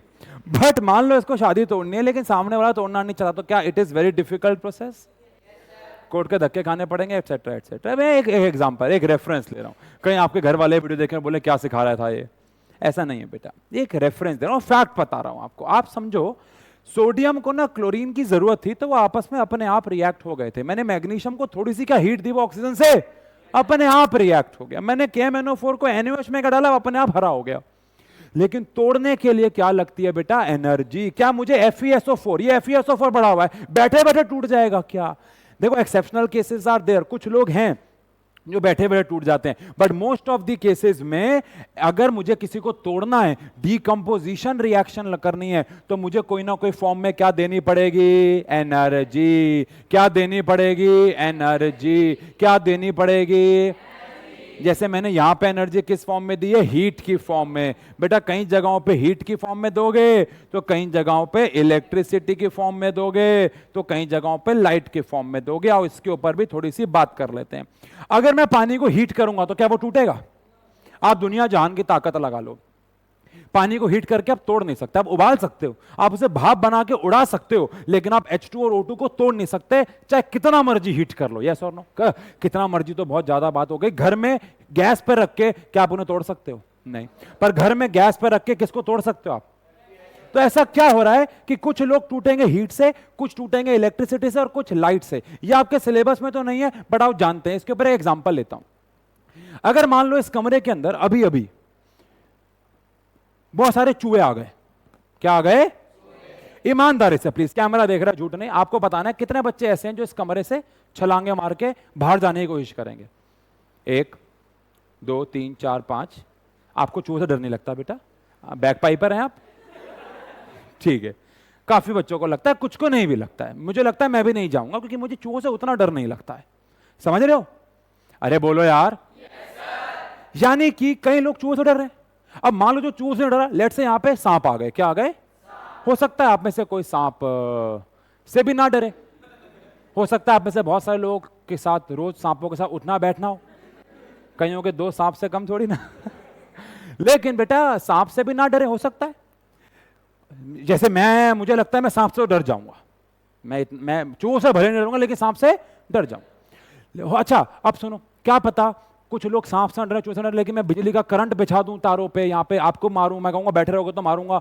आप में से कुछ बच्चे हो सकता है फिर भी ना डरे, और कुछ कहें कि नहीं करंट से डर लगता है। द पॉइंट इज, सबका एक वीक पॉइंट होता है, सबका एक कमजोर पॉइंट होता है जिसमें वो टूट जाता है। समझ गया? तो FeSO4 टूटता है हीट पे। H2O टूटता है इलेक्ट्रिसिटी पे। आपसे कोई नहीं पूछ रहा किसी का वीक पॉइंट क्या है, कोई नहीं पूछ रहा आपसे, ठीक है। इसी के हिसाब से हमने डीकंपोजिशन रिएक्शंस को बनाया है। डीकंपोजिशन रिएक्शन कौन सी रिएक्शन है जिसमें एक क्या होगा, रिएक्टेंट, और टूट के एक से ज्यादा क्या बनाएगा, प्रोडक्ट बनाएगा। चलो ठीक है। अब डीकंपोजिशन रिएक्शन के अलग अलग टाइप होते हैं। पहला होता है थर्मल डीकंपोजिशन, यहां पे चीजें हीट देके टूटती हैं। जैसे मैंने आपको ये एग्जांपल तो दिया ही था। और अच्छा, मैंने आपको याद करो, पीछे एक और एग्जांपल दिया था लेड नाइट्रेट का, याद है किसी को? किसका एग्जांपल दिया था बेटा? लेड नाइट्रेट का। कहां गया वो एग्जियरा? ये भी डीकंपोजिशन हीट से हो रहा है, तो इसको भी कौन सा डीकंपोजिशन बोलेंगे, थर्मल। लेकिन मैं आपको एक और एग्जांपल देता हूं, कमी थोड़ी ना एग्जांपल की। देखो ये है बेटा हमारे पास NaHCO3, ये सेकंड चैप्टर में रिएक्शन भी आएगी आपके। अगर आप NaHCO3 को हीट करते हो, बेकिंग सोडा है, बेकिंग सोडा को हीट करते हैं तो Na2CO3 बनता है, H2O बनता है, और कौन सी गैस निकलती है, CO2। यही गैस बेकिंग वगैरह में काम आती है, ढोकला केक वगैरह बनाने में। तो NaHCO3 को भी अगर आपको तोड़ना है तो क्या करना पड़ेगा, हीट करना पड़ेगा। क्या करना पड़ेगा? चलो अब तक तो याद हो गई होगी, साथ साथ बोलेंगे। FeSO4 को हीट करूंगा तो क्या बनेगा, Fe2O3 SO2 SO3। सही है क्या? फिर आता है फोटो डीकंपोजिशन। फोटो डीकंपोजिशन को हम फोटोलिसिस भी कहते हैं। क्या भी कहते हैं? नाम से पता लग रहा है यहां पे हम लाइट से तोड़ेंगे। किससे तोड़ेंगे? इस कमरे में जो जो चीजें पड़ी हुई हैं, आपको क्या लगता है वो लाइट से टूटेंगी? नहीं। अगर टूट रही होती तो अभी तक टूट गई होती। लेकिन बेटा कुछ चीजें ऐसी होती हैं जिन पर लाइट गिरो तो वो पागल हो जाती हैं, वो टूट जाती हैं, वो तड़पने लग जाती हैं। जैसे कि AgCl। कौन? AgCl को आप लाइट दे दो एक बारी बस, ये पागल हो जाता है, टूटता है। क्या बनाता है? सिल्वर बनाता है। भैया देखो अभी हम बैलेंसिंग नहीं कर रहे हैं प्लीज, है ना। सिल्वर बनाता है और कौन सी गैस बाहर निकल जाती है, क्लोरीन। टूट गया लाइट देते ही, लाइट देते ही, लाइट देते ही। अब आप बताओ, अगर मैं AgCl ऐसी बोतल में स्टोर करूंगा तो अच्छी बात है बुरी बात है? अगर मैं AgCl को ऐसे में स्टोर करूंगा, अच्छी बात है बुरी बात है? इसलिए AgCl स्टोर होता है ब्लैक कलर्ड बॉटल्स के अंदर। किसके अंदर? बेटा ये सवाल इस चैप्टर के one of the important questions में से एक है कि जो सिल्वर क्लोराइड होता है, जो सिल्वर क्लोराइड होता है is stored in black coloured bottles. ये कौन से बॉटल में स्टोर किया जाता है? ताकि लाइट, जैसे आप धूप में जाते हो चश्मा पहन लेते हो, क्यों पहनते हो चश्मा? हैंडसम दिखने के लिए। मतलब ठीक है एक पर्पस ये भी होता है कई लोगों का, बट चश्मे बनाए इसलिए नहीं गए थे। चश्मे बनाए गए थे कि ताकि आप धूप में जाओ तो आपकी आंखों में ज्यादा sun rays, ultraviolet rays वगैरह ना जाए, बिकॉज ह्यूमन आई में पड़ेंगे। अगर हमारी आंखों में ज्यादा सन रेज या अल्ट्रा वायलेट रेज जाएंगे तो कैटरैक्ट हो जाता है। क्या हो जाता है? बट ठीक है, ठीक है, काले चश्मे ब्राउन चश्मे क्यों पहनते हैं? ताकि लाइट अंदर कम से कम जाए। बिल्कुल यही पर्पस है कि सिल्वर क्लोराइड को ब्लैक कलर की बॉटल्स में स्टोर करते हैं ताकि अंदर सनलाइट ना एंटर करे। समझ गए? ये कहां पे काम आता है? ये पहले काम आता था, इसको बोलते थे हम ब्लैक एंड व्हाइट फोटोग्राफी। ये कहां पे काम आता था? Black and white photography. मैं थोड़ा समझाता हूं, आज तक बहुत कम बच्चे मैं जानता हूं, सबने रट्टा तो मार रखा है कि AgCl काम आता है black and white photography, but reason बहुत कम बच्चों को पता होता है। उसके रीजन को जाने। देखो मान लो मुझे अपने टी शर्ट पे A लिखना है। क्या लिखना है? A। तो मैं क्या करूंगा, एक स्टेंसिल लाऊंगा, गत्ते में A काट दूंगा और यहां पर चिपका दूंगा, और मैं स्प्रे बॉटल में क्या लेके आ जाऊंगा, AgCl, और मैं छिड़क दूंगा इस पे। समझ गए? अब AgCl जहां जहां से कटा हुआ है वहां वहां पर जाके मेरी टी शर्ट पे चिपक जाएगा। फिर मैं अपनी टी शर्ट को धूप में रख दूंगा। कहां रख दूंगा? क्या धूप में जाते AgCl टूटेगा? क्या बनाएगा? ये दो चीजें बनाएगा, एक बनाएगा सिल्वर और एक बनाएगा क्लोरीन गैस। क्या क्लोरीन गैस उड़ जाएगी? पीछे कौन बचेगा? Ag बचेगा। कौन बचेगा? वो मेरी टी शर्ट पे चिपक, Ag मतलब सिल्वर, वो मेरी टी शर्ट पे जाके चिपक जाएगा और मेरी टी शर्ट पे A छप जाएगा। क्या छप जाएगा? तो इसको पहले इस्तेमाल करते थे, इसका नाम था black and white photography. Obvious सी बात है ये बहुत ही बकवास और वाहियात तरीका था। अब हमारे पास बहुत बेहतर तरीके आ गए हैं। अगेन यार ये जो कैमरा है, ये जो कैमरा है, ये जो कैमरा है, ये हर चीज 4K में रिकॉर्ड कर रहे हैं। अब हमें जरूरत नहीं है ऐसी चीजें करने की। समझ रहे हो आप? बोलो। ठीक है, ठीक है, ठीक है, ठीक है, चलो चलो छोड़ो, आगे बढ़ते हैं। अब बात करते हैं, जैसे डीकंपोजिशन रिएक्शन करने के लिए क्या हमें कोई ना कोई फॉर्म में एनर्जी देनी पड़ेगी? यस, बिल्कुल देनी पड़ेगी। पहले हमने किस फॉर्म में दी उसको? हीट की फॉर्म में, उसे बोला थर्मल डिकम्पोजिशन। लाइट की फॉर्म में देंगे तो फोटो डिकम्पोजिशन। अब आता है बिजली की फॉर्म में देंगे तो इलेक्ट्रो डिकम्पोजिशन। इसको प्यार से हम इलेक्ट्रोलिसिस भी कहेंगे। प्यार से क्या कहेंगे बेटा? इसका एक एग्जांपल तो आप सभी जानते हैं, और वो है पानी के अंदर अगर क्या पास करा दी गई, बिजली पास करा दी गई, तो हाइड्रोजन बनता है और ऑक्सीजन बनता है। इसके ऊपर एक बहुत सवाल इंपॉर्टेंट आता है कि जब भी हम पानी के अंदर बिजली पास कराते हैं तो दो गैसेस बनती हैं, एक कौन सी होती है? हाइड्रोजन, और एक कौन सी होती है? बहुत बार यह सवाल आया हुआ है कि इनमें से कोई एक गैस दूसरे के मुकाबले डबल अमाउंट में बनती है। इनमें से कोई एक गैस दूसरे के मुकाबले, वो कौन सी है? तो आंसर है, देखो ना, आप सोचो H2O जो है वो कैसे बना है? क्या वो दो हाइड्रोजन और एक ऑक्सीजन से बना है? तो जब ये टूटेंगे तो क्या हाइड्रोजन हमेशा ऑक्सीजन से डबल बनेगी? तो अगर इसका आपको 2 वॉल्यूम मिलते हैं तो इसके आपको कितने वॉल्यूम मिलेंगे? 1। यानी इनका रेशो हमेशा कितना रहेगा? 2:1 का। एग्जाम्पल के तौर पे अगर आपने पानी के अंदर बिजली पास कराई और आपको पानी मिला 50 लीटर, कितना मिला? तो वो आपको 25 लीटर मिलेगा। क्यों? क्योंकि हाइड्रोजन हमेशा ऑक्सीजन से डबल होगी। समझ गए? अगर ये आपने लिया 10 लीटर तो ये मिलेगा 20 लीटर। अगर ये लिया आपने 100 लीटर बना, मान लो, तो ये बनेगा 200 लीटर। ये अगर आपका बना 500 लीटर तो वो बनेगा 250 लीटर। हमेशा उनका रेशो 2:1 रहेगा। बहुत इंपॉर्टेंट सवाल है। सही है क्या? आगे बढ़े क्या? तो डिकम्पोजिशन करने के 3 तरीके हो गए। हीट देके करोगे तो थर्मल, लाइट देके करोगे तो फोटो, और इलेक्ट्रिसिटी देके करोगे तो इलेक्ट्रो डिकम। इसके और भी एग्जांपल्स हैं, एक आध और लिख देता हूं, चलो आओ। अगर आप NaCl, पिघले हुए NaCl में बिजली पास कराते हो, अगर आप पिघले हुए NaCl में क्या पास कराते हो? इलेक्ट्रिसिटी, तो पिघला हुआ NaCl आपको देता है Na और कौन सी गैस? Cl2। तो ये भी डिकम्पोजिशन हो गया, और ये भी बिजली से हुआ, तो नाम पड़ गया इलेक्ट्रो डिकम्पोजिशन। क्या पड़ गया? सही है। अब हमारे पास एक रिएक्शन आने वाली है जिसका नाम है डिस्प्लेसमेंट रिएक्शन। क्या नाम है? एग्जाम के लिए बहुत इंपॉर्टेंट है, ध्यान से सुनना। चलो एक क्वेश्चन पूछता हूं डिस्प्लेसमेंट रिएक्शन पढ़ने से पहले। ये ना एक बेंच है आपके स्कूल का, और यहां पे ना आप बैठे हुए हो। मैं आपको ए से दिखा रहा हूं। किससे? ए से। आप ना बी के साथ बैठे हुए हो, बी के साथ बैठे हुए हो। बी कोई है, कोई भी एक रैंडम आपका दोस्त, करीबी दोस्त, या दोस्त से ज्यादा, जो भी है, ठीक है।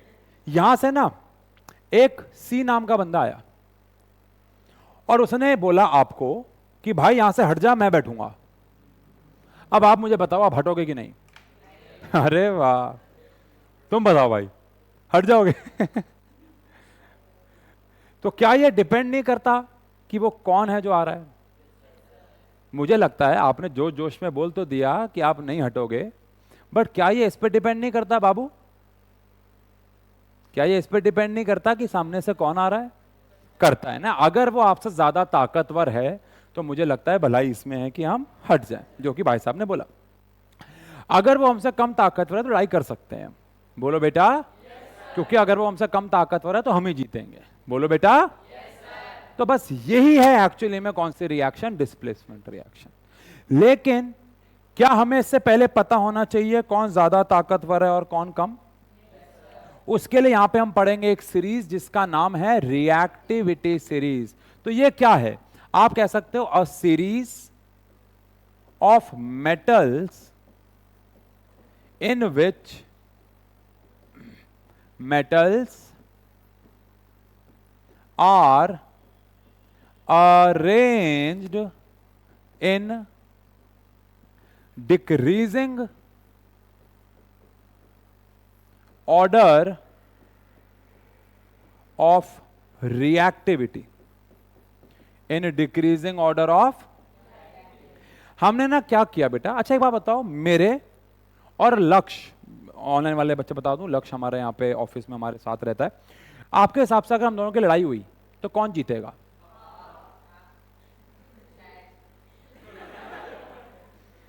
आप क्यों ऐसा कह रहे हो? आपको क्या लग रहा है लक्ष्य मुझे मारेगा नहीं, या उसमें ताकत नहीं है? मुझे मारेगा नहीं।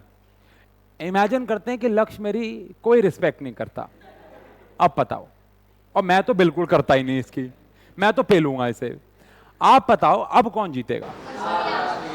लक्ष्य भैया जीतेंगे। क्यों बे? क्यों वैसे ऐसा क्यों कह रहे हो आप? वो जवान है।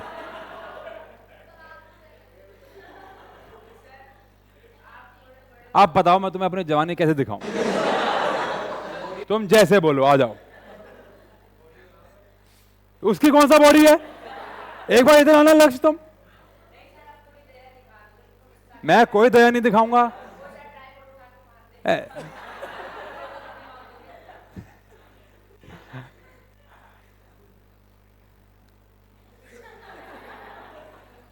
मेरे पास क्या क्या पड़ा हुआ मारने के लिए? आप बताओ भाई। हाँ भाई, तुम कह रहे थे बॉडी है लक्ष्य की। चलो बैठ जाओ। देखो बेटा, मुझे ऐसा लगता है कि हम ये नहीं बता सकते कि कौन जीतेगा, बिकॉज ये बॉडी स्ट्रक्चर पे, बॉडी टाइप पे डिपेंड नहीं करता है। आपने अगर ब्रूसली जी देखे हो तो जब उन्होंने शर्ट पहन रखी होती थी तो कोई नहीं बता सकता था कि अंदर से ऐसा भयंकर इंसान है जो 1 इंच का मुक्का मार के आपको दीवार में चिपका सकता है। तो क्या पता लक्ष्य को कोई ऐसी टेक्निक आती हो कि मेरे को चींची उंगली से मार दे वो, और क्या पता ये टेक्निक मुझे आती हो। तो बॉडी टाइप, जैसे ये बंदा जो छोटा सा बंदा बैठा हुआ है, अगेन मैं ऐसे कोई बॉडी शेमिंग नहीं कर रहा, बट द पॉइंट इज कि आप ऐसा नहीं कह सकते कि अगर वो लड़ेगा तो वो जीत जाएगा या हार जाएगा, डिपेंडिंग अपॉन क्या पता उसके पास कोई बड़ी खतरनाक क्या हो टेक्निक्स हो, क्या पता उसको MMA आता हो, क्या पता उसे काला जादू आता हो, वो फूंक मारे आप बेहोश हो जाओ। तो पॉइंट इज कि ये हम नहीं बता सकते, हमें ये करके देखना पड़ेगा। जो वर्ल्ड स्ट्रॉन्गेस्ट मैन के कॉम्पिटिशंस होते हैं आपने देखे होंगे, उसमें कैसे बोलते हैं अरे भाई साहब इसका डोला सबसे बड़ा है तो ये वर्ल्ड स्ट्रॉन्गेस्ट मैन। नहीं, ऐसे नहीं होता। वहां पे कंपटीशन लड़े जाते हैं अलग अलग लेवल पे, देखे होंगे आपने। पत्थर उठाने वाले, ट्रॉली खींचने वाले, लकड़ी काटने वाले, अलग अलग कंपटीशन होते हैं। तो ऐसे हमने अलग अलग कंपटीशन किए मेटल्स के बीच में, और हमने एक सीरीज बनाई। किसने बनाई? केमिस्ट्री ने एक सीरीज बनाई कि कौन ज्यादा रिएक्टिव है, कौन कम रिएक्टिव है। तो वो सीरीज कैसी आई बेटा? वो सीरीज आई कालू, नाना, चाट, मांगे, आलू, जरा, फीके, पड़े, और फिर आता है हमारे पास बेटा चाप। क्या आता है बेटा? मैं आपको समझा रहा हूं, आप कह रहे हो सर ये क्या ही बातें कर रहे हैं अजीब अजीब, लेकिन आओ जरा समझो। ये है हमारे पास रिएक्टिविटी सीरीज। क्या है ये? इसमें जो सबसे ऊपर लिखा हुआ है वो सबसे ज्यादा रिएक्टिव है, यानी कि पोटेशियम, और जो सबसे नीचे लिखा हुआ है सबसे कम रिएक्टिव है, यानी कि प्लैटिनम।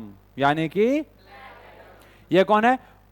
ये कौन है? Potassium, sodium, calcium, magnesium, aluminium, zinc, iron, copper, hydrogen, silver, gold, platinum. अच्छा एक बात मैं बता दूं, यहां पे मुझे गोला मारना होगा बेटा, बिकॉज ये जो कॉपर और हाइड्रोजन है इसमें बड़ी कंट्रोवर्सी रहती है, क्योंकि अगर मैं थोड़ा सा टेम्परेचर बढ़ा दूंगा तो हाइड्रोजन जो है वो किससे ज्यादा रिएक्टिव हो जाएगा? कॉपर से। और थोड़ा सा कम कर दूंगा तो ये नीचे। यानी कि आप जब गूगल करोगे, जो बच्चे घर बैठे वो अभी करके भी देख सकते हैं, जब आप गूगल करोगे रिएक्टिविटी सीरीज तो आपको बहुत सारी जगहों पे रिएक्टिविटी सीरीज में हाइड्रोजन ऊपर दिखेगा और कॉपर नीचे, और बहुत सारी जगहों पे आपको कॉपर ऊपर दिखेगा और हाइड्रोजन नीचे। तो ये ऊपर नीचे फ्लक्चुएट करते रहते हैं, लेकिन हाँ बाकी सब वही है। तो भैया ये कौन हो गया? पोटेशियम। क्या ऐसा बोल दूं कि ये सबसे ज्यादा रिएक्टिव है? इनमें इससे भी ज्यादा रिएक्टिव मेटल हमारे पास है, लेकिन जैसे नाम क्या उनके? Caesium, rubidium, francium. मैं गालियां नहीं दे रहा हूं बेटा आपको, ये एलिमेंट्स के नाम हैं जो आपने कभी सुने भी नहीं होंगे, या अगर सुने भी हैं तो कभी जीवन में शायद देख भी नहीं पाओगे आप, क्योंकि वो हमारे जीवन में काम नहीं आते हैं। इसलिए हमारे यहाँ पे वो मेटल लिखे हुए जो जिनको हम जनरली देख पाएंगे अपने जीवन में। तो ये है पोटेशियम, उसके बाद कौन है? सोडियम, और सबसे कम रिएक्टिव कौन है? प्लैटिनम। अब ये मान लो आप इनमें से कोई हो और आपको कोई हटाने आना वाला है, तो क्या ये डिपेंड करता है कि वो आपसे ज्यादा ताकतवर है कम, आप हटोगे कि नहीं? तो बेटा यहां पे आती है हमारे पास कौन सी रिएक्शन? Displacement reaction. ध्यान से सुनना, इस रिएक्शन में क्या होता है? ए किसके साथ बैठा होता है? बी के साथ। यहां पे आता है सी। अगर सी जो है वो ए से ज्यादा रिएक्टिव है तो सी किसको हटा देगा? अगर सी ए से ज्यादा रिएक्टिव है तो वो ए को हटा देगा और इसकी जगह बैठ जाएगा, और बाहर कौन आ जाएगा? बाहर कौन आ जाएगा? सर बी को कोई फर्क नहीं पड़ रहा क्या? बी को कोई फर्क नहीं पड़ रहा बेटा, गहरी बात बोल रहा हूं मैं। बी को कोई फर्क नहीं पड़ रहा कि उसके साथ आप बैठे हुए हो या सी बैठा हुआ है। गहरी बात है ये। गहराई तक पहुंचे हो? Very good. नहीं पहुंचो तो बड़े होके पहुंच जाओगे बेटा। लेकिन मैं शादीशुदा इंसान हूं, मुझे पता है बेटा। लेकिन लेकिन लेकिन यहां पे सी ए को तभी डिस्प्लेस कर पाया बिकॉज सी ए से ज्यादा रिएक्टिव था। सर समझ नहीं आया ज्यादा रिएक्टिव का मतलब, आओ समझे। मान लेते हैं यहां पे था मेरे पास जिंक सल्फेट। कौन था?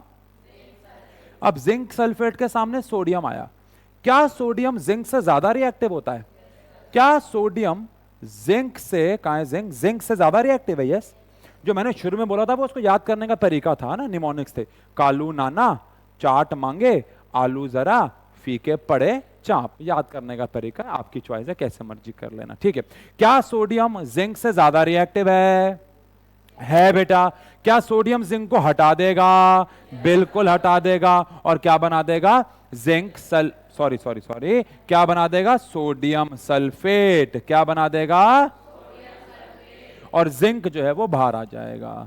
तो क्या सोडियम जो है वो जिंक को डिस्प्लेस कर रहा है? यस। रिएक्शन का नाम पड़ गया डिस्प्लेसमेंट रिएक्शन। अब एक और एग्जांपल लेते हैं। लाइक यहां पे कॉपर सल्फेट है। ये रिएक्शन हमने आज देखी भी थी और वहां बात की थी कि कॉपर सल्फेट का कलर क्या होता है? ब्लू होता है। क्या होता है? अब अगर आयरन रिएक्ट होगा किसके साथ? कॉपर सल्फेट के साथ। किसके साथ? तो रिएक्ट होने पे क्या आयरन कॉपर से ज्यादा रिएक्टिव होता है? क्या आयरन कॉपर से ज्यादा रिएक्टिव है? यस, बिल्कुल ज्यादा रिएक्टिव है। तो यहां पे क्या बना देगा? FeSO4 और किसको बाहर धकेल देगा? कॉपर को। अब आपके मन में ना हो सकता है एक सवाल आ रहा हूं, मैं यहां से ना ये हटा रहा हूं क्योंकि पीछे लिखा हुआ जगह कम पड़ जाएगी। लेकिन मैं आपको क्या बता दूं, आपके मन में ना हो सकता है एक सवाल आ रहा हो, दो सवाल आ रहे हो। पहला सवाल, सर अगर ऐसा हो कि आयरन सल्फेट के सामने सिल्वर आ जाए तो क्या होगा? बेटा अगर बेंच पे आप बैठे हुए थे किसी के साथ और आपके सामने आपसे कम ताकतवर इंसान हो तो आप क्या करते? आप बिल्कुल नहीं हटते, बल्कि आप उसे धक्का मार देते। ऐसे ही तो करते। अब एजी आया है। अबे एजी कौन है? सिल्वर है। सिल्वर आया किसको हटाने? सिल्वर आया है आयरन को हटाने। क्या वो हटा पाएगा? तो क्या इनके बीच में कोई रिएक्शन होगी? कोई रिएक्शन नहीं होगी। पहला सवाल। दूसरा सवाल आपके मन में आ सकता है कि सर ये रिएक्टिविटी सीरीज आपने बोला किसकी है? तो यहां पे हाइड्रोजन क्या कर रहा है? हाइड्रोजन तो एक नॉन मेटल होता है। हाइड्रोजन तो एक, ये हमारा इस पूरी टेबल का मोस्ट रिएक्टिव मेटल हो गया। सही कह रहा हूं? ये हमारी टेबल का लीस्ट रिएक्टिव मेटल हो गया, ठीक है। तो यहां पे सारे मेटल लगे हुए हैं, तो यहां पे हाइड्रोजन क्या कर रहा है? हमारे अगले चैप्टर का नाम है एसिड बेसिस एंड सॉल्ट्स। क्या नाम है? उस चैप्टर में आपको ये बहुत काम आने वाला है क्योंकि वहां पे हम एसिड्स को मेटल के साथ रिएक्ट करवाने वाले हैं और उस केस में जो हमारा हाइड्रोजन है वो हटेगा कि नहीं हटेगा, वहां पर फिर हमें रिएक्टिविटी सीरीज में उसकी जरूरत पड़ेगी। तो अभी फिलहाल आपको लग रहा होगा हाइड्रोजन यहाँ पे क्यों आया है, बट अगले चैप्टर में आप समझ जाओगे क्यों आया है। यस और नो? आगे बढ़े बच्चों, ठीक है भाई। तो डिस्प्लेसमेंट रिएक्शन समझ में आ गई आपको? इसमें एक मोर रिएक्टिव मेटल एक लेस रिएक्टिव मेटल को अपनी जगह से क्या कर देगा? डिस्प्लेस, है ना भाई। अब आपके मन में हो सकता है ये भी सवाल आए, तो जैसे जिंक सल्फेट के सामने अगर जिंक ही आ जाए तो क्या होगा? तो ऑब्वियस बात है कुछ भी नहीं होगा वहां पे भी। समझ रहे? मोर रिएक्टिव मेटल आना चाहिए। सोडियम जो है वो जिंक से ज्यादा रिएक्टिव था तो उसने डिस्प्लेस कर दिया। चलो अब आता है हमारे पास कौन सी रिएक्शन बच्चों? Double displacement reaction. Displacement reaction में क्या हुआ? डिस्प्लेसमेंट रिएक्शन में एक मोर रिएक्टिव मेटल ने एक लेस रिएक्टिव मेटल को अपनी जगह से लेकिन डबल में ऐसा नहीं होता है। पहली बात तो अपने दिमाग से निकाल दो, डबल डिस्प्लेसमेंट रिएक्शन का रिएक्टिविटी से कोई लेना देना नहीं है। डबल डिस्प्लेसमेंट रिएक्शन क्यों होती है मैं आपको इसका अंदाजा दूंगा, आइडिया दूंगा। एग्जैक्ट रीजन आप 10th में नहीं जान सकते, लेकिन मैं आपको रीजन दूंगा, आइडिया दूंगा। लेकिन डबल डिस्प्लेसमेंट का रिएक्शन रिएक्टिविटी से बिल्कुल भी उसका कोई लेना देना नहीं। आप रिएक्शन देखो, ऊपर की रिएक्शन देखो, हुआ क्या? Na2SO4 अपने जीवन में खुश था, बेरियम क्लोराइड भी अपने जीवन में खुश था। एक दिन उन्होंने डिसाइड किया कि सोडियम यहां आ जाए, बेरियम यहां आ जाए। बेरियम यहां आ जाएगा तो क्या बन जाएगा? Barium sulphate. सोडियम यहां आ जाएगा तो क्या बन जाएगा? Sodium chloride. क्या बेरियम ने और सोडियम ने, क्या दो लोगों ने अपने अपने जगह को चेंज किया? इसको बोलते हैं डबल डिस्प्लेसमेंट रिएक्शन। क्या बोलते हैं? यहां पे किसी ने किसी को डिस्प्लेस नहीं किया है, यहां पे किसी ने किसी को डिस्प्लेस नहीं किया, नहीं नहीं नहीं, यहां पे दो लोगों ने अपने आयंस को एक्सचेंज किया। तो परिभाषा में क्या लिखा हुआ है? परिभाषा में लिखा हुआ है, दो परिभाषाएं इसकी। पहली, the type of reaction in which exchange of ions take place, exchange of ions take place. फिर आता है the type of reaction in which two, ऐसे भी बोल सकते हो कि दो कंपाउंड रिएक्ट होके जब दो नए कंपाउंड्स बनाते हैं। इसमें हमेशा रिएक्टेंट साइड पे भी दो कंपाउंड होंगे और प्रोडक्ट साइड पे भी कितने कंपाउंड होंगे? दो कंपाउंड्स होंगे। ये इसकी पहचान ही है। यहां पे आयंस आपस में एक्सचेंज हो जाते हैं। सर ये रिएक्शन होती क्यों है? अगर इसका डिस्प्लेसमेंट रिएक्शन से कोई लेना देना नहीं है तो फिर ये होती क्यों है? आओ जरा समझें इसको। अगेन एक रफ एग्जांपल से समझा रहा हूं, एग्जैक्ट रीजन ये नहीं है। सुनो, मान लो ये एक एक्स नाम का इंसान था, ये वाई के साथ बैठा हुआ है। कैसी जोड़ी लग रही है आपको? जल्दी से बताओ, जोड़ी कैसी लगी? मोटू पतलू की है? छोटे मियां। मजा आ रहा है जोड़ी देख के? नहीं आ रहा, मजा नहीं आ रहा। ऐसे लग रहा कि they are made for each other वाला टाइप है ना भाई। अच्छा सुनो, ऐसा लग रहा है आशु सर और रीमा में। ये काटना है भाई, ध्यान रखना। अच्छा सुनो, लेकिन वहीं पे क्या हुआ बेटा? यहां पे ए के साथ कौन बैठा हुआ था? बी बैठा हुआ था। ए के साथ कौन बैठा हुआ था? जोड़ी कैसी लग रही है बताओ? मजा नहीं आ रहा? तुम्हें लग रही होगी अच्छी, मजा नहीं आ रहा, ठीक, क्योंकि लेकिन ये जीवन में खुश थे बेटा अपने, ऐसी बात नहीं, जीवन में खुश थे, ये भी जीवन में खुश थे। लेकिन एक दिन ये लोग एक दूसरे से मिले। बेटा ऐसे गलत मत समझना। नहीं नहीं नहीं, आओ ऐसे वाली बात। लेकिन मैं आपको केमिस्ट्री वाइज बता रहा हूं। टेस्ट ट्यूब में इधर पड़ा हुआ था एक्स वाई, टेस्ट ट्यूब में इधर पड़ा हुआ था ए बी। दोनों को आपने मिक्स कर पाया तो अलग अलग थे, इनका जीवन में मजबूरी थी एक दूसरे के साथ बैठना। अभी ना मिक्स हो गए। तो यार एक्स ने कहा कि अगर मैं बी के साथ बैठ गया, अगर मैं, क्या प्यारी जोड़ी लग रही है। आप देखो मजा आ रहा है कि नहीं आ रहा? ऐसा लगना रब ने बना दी जोड़ी, वेरी गुड। लेकिन क्या उनका साथ भी भला हो रहा है? क्या ए किसके साथ बैठ गया? तो इससे भी तो मजा आ रहा है। पॉइंट इज, सिर्फ ये कारण नहीं है। आपसे कोई नहीं पूछ रहा डबल डिस्प्लेसमेंट का कारण क्या। मैंने आपको रफ आइडिया दिया कि उनमें से एक रीजन साइज होता है। क्या होता है? बट हमेशा रीजन साइज नहीं होता। प्लीज कोई आपसे पूछे what is the cause of double displacement, आप अभी कह सकते हो कि there are many causes, but उनमें से एक कॉज क्या हो सकता है? उनका साइज, उनका साइज। क्योंकि ऐसे जब कोई बैठेगा तो ज्यादा स्टेबल होगा। बेटा 3 घर बनाए हमने, बड़ी ईंटों से बनाया पूरा घर, छोटी ईंटों से बनाया पूरा घर, या बड़ी ईंट छोटी ईंट, बड़ी ईंट छोटी ईंट। तो आप समझ सकते हो कि बड़ी ईंट छोटी ईंट, बड़ी ईंट छोटी ईंट वाला घर अनस्टेबल होगा। बेटा एक ईंट बड़ी, एक छोटी, एक बड़ी, एक छोटी है, बीच में सीमेंट घुसेड़ रहे हो तो बेटा अनस्टेबल घर बनेगा ना। या तो सारी ईंटें छोटी छोटी, या सारी तो घर ज्यादा स्टेबल बनेगा। यस और नो? ठीक है ठीक है, ओके आगे बढ़ते हैं। चलिए अब यहां पे इस चैप्टर की 2 रिएक्शंस आती हैं हमारे पास, ऑक्सीडेशन रिएक्शन एंड रिडक्शन। मैं अपने 15 साल 16 साल के एक्सपीरियंस से आपको बताता हूं, सबसे ज्यादा कंफ्यूजन बच्चों को यही होती है। कॉम्बिनेशन बड़ा आसान था, 2 या 2 से ज्यादा लोग जुड़ते हैं और क्या बनाते हैं? Single product. डिकम्पोजिशन में क्या था? एक सिंगल क्या था? रिएक्टेंट टूट के क्या बना रहा था? 2 या 2 से ज्यादा प्रोडक्ट बना रहा था। यस और नो? और डिस्प्लेसमेंट में एक मोर रिएक्टिव ने एक लेस रिएक्टिव को अपनी जगह से क्या कर दिया? डिस्प्लेस। और डबल डिस्प्लेसमेंट में 2 लोगों ने एक दूसरे को क्या किया? डिस्प्लेस। सही है? लेकिन ऑक्सीडेशन रिएक्शन क्या होता है? आओ शॉर्ट में समझते हैं, शॉर्ट में समझते हैं। ऑक्सीडेशन, ऑक्सीडेशन का मतलब होता है या तो गेन ऑफ ऑक्सीजन हो जाए, या तो लॉस ऑफ हाइड्रोजन हो जाए, या फिर दोनों हो जाएं। दोनों एक साथ हो जाए तो भी मजा आ जाएगा। लेकिन अगर ऑक्सीजन ऐड हो रहा है, किसी में गेन हो रहा है, हाइड्रोजन जो है वो रिमूव हो रहा है, या दोनों हो रहे हैं, इसे कहते हैं ऑक्सीडेशन। क्या कहते हैं? आओ समझाता हूं। पहले बात, इसे क्या कहते हैं? ऑक्सीडेशन। एग्जांपल देखो, एग्जांपल देखो। PbO के साथ बैठा हुआ है कार्बन, रिएक्शन हुई Pb और यहां बन गया CO2। प्लीज रिएक्शन पे ध्यान ना देके इस पे दो। क्या कार्बन के पास रिएक्शन से पहले ऑक्सीजन था? अकेला बैठा भाई। क्या रिएक्शन के बाद इसके पास ऑक्सीजन आ गया? क्या यहां पे एडिशन ऑफ ऑक्सीजन हो रहा है? तो अगर ऑक्सीजन ऐड हो रहा है तो इसे क्या कह देंगे? ऑक्सीडेशन। क्या कह देंगे? सिंपल है। अच्छा, क्या रिमूव भी हो सकता था? हाइड्रोजन रिमूव भी हो सकता था, उसे भी क्या कहते हैं हम? ऑक्सीडेशन। एक एग्जांपल देता हूं, मिटा दूंगा मैं क्योंकि अभी वो आपके सिलेबस का नहीं है, लेकिन मान लो C2H6 है और मैंने इसके अंदर कुछ करके इसको बना दिया C2H4 और साथ में बना दिया H2। इसके पास कितने हाइड्रोजन थे पहले? अब कितने हैं? ये आपकी कार्बोनेट्स कंपाउंड चैप्टर आपका चौथा, उसमें रिएक्शन आएगी। बट यहां पे कितने हाइड्रोजन है? यहां पे कितने? तो क्या हाइड्रोजन आए या चले गए?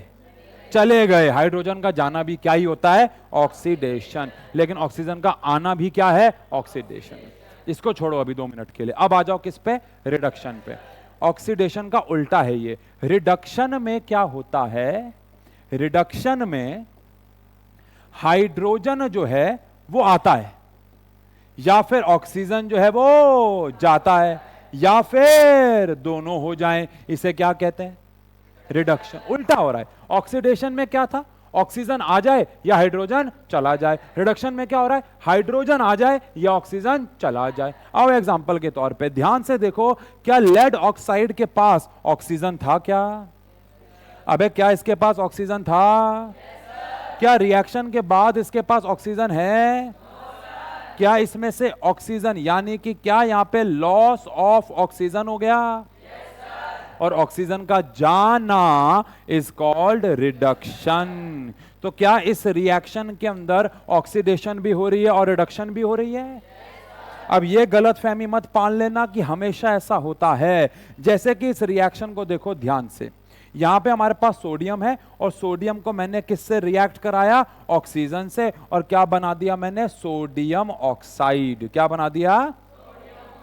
प्लीज बैलेंसिंग में मत जाओ। क्या सोडियम के पास रिएक्शन से पहले ऑक्सीजन था? यस और नो?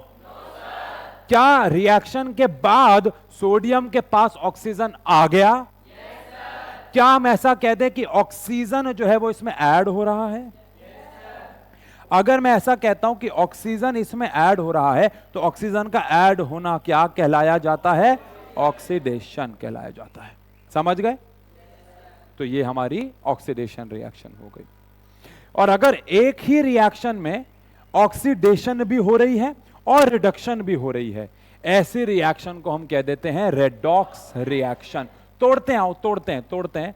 रेडॉक्स बना है 2 वर्ड से, एक है रिडक्शन और एक है ऑक्सीडेशन। तो ऑक्सीडेशन से क्या उठा लिया हमने? ऑक्स। रिडक्शन से क्या उठा लिया? तो रेडॉक्स नाम पड़ गया। तो ऐसे रिएक्शन जिसमें एक ही रिएक्शन के अंदर ऑक्सीडेशन भी हो रही हो और रिडक्शन भी हो रही हो, इसे क्या कह देते हैं? रेडॉक्स। तो क्या ये रेडॉक्स रिएक्शन है? लेकिन वो नहीं है। समझ रहे हो बेटा? तो रेड, क्योंकि उसमें सिर्फ क्या हो रही है? ऑक्सीडेशन। क्या हो रही है? क्या हो रही है? क्या हो रही है? ऐसी रिएक्शन जिसमें ऑक्सीडेशन रिडक्शन दोनों हो जाती हैं, उन्हें कहा जाता है रेडॉक्स रिएक्शन। क्या कहा जाता है? आओ एक और एग्जांपल लेते हैं। मान लो मेरे पास यहां पे है कॉपर ऑक्साइड। कॉपर ऑक्साइड में अगर मैं हाइड्रोजन डालता हूं तो H2O बनता है और कॉपर बाहर। ये भी रिएक्शन एनसीईआरटी की है और ये जो मैंने कराई थी ये भी रिएक्शन एनसीईआरटी की है और ये दोनों एग्जाम में काफी बार आपको मिलेंगी। क्या कॉपर के पास, अच्छा चलो मन में ऑनलाइन, प्लीज ऑनलाइन वाले बच्चे आज कोई सवाल नहीं पूछा है मैंने, कमेंट सेक्शन पे इसका आंसर लिखेंगे। आप लोग सोचोगे किसकी ऑक्सीडेशन हो रही है, किसकी रिडक्शन हो रही है। टाइम स्टैम्प के साथ लिखना, जो बच्चे घर बैठ के इसको देख रहे हैं, कि कितने टाइम पे सवाल मैंने पूछा है आपसे, और प्लीज इसका आंसर सोचें किसकी ऑक्सीडेशन हो रही है, किसकी रिडक्शन हो रही है।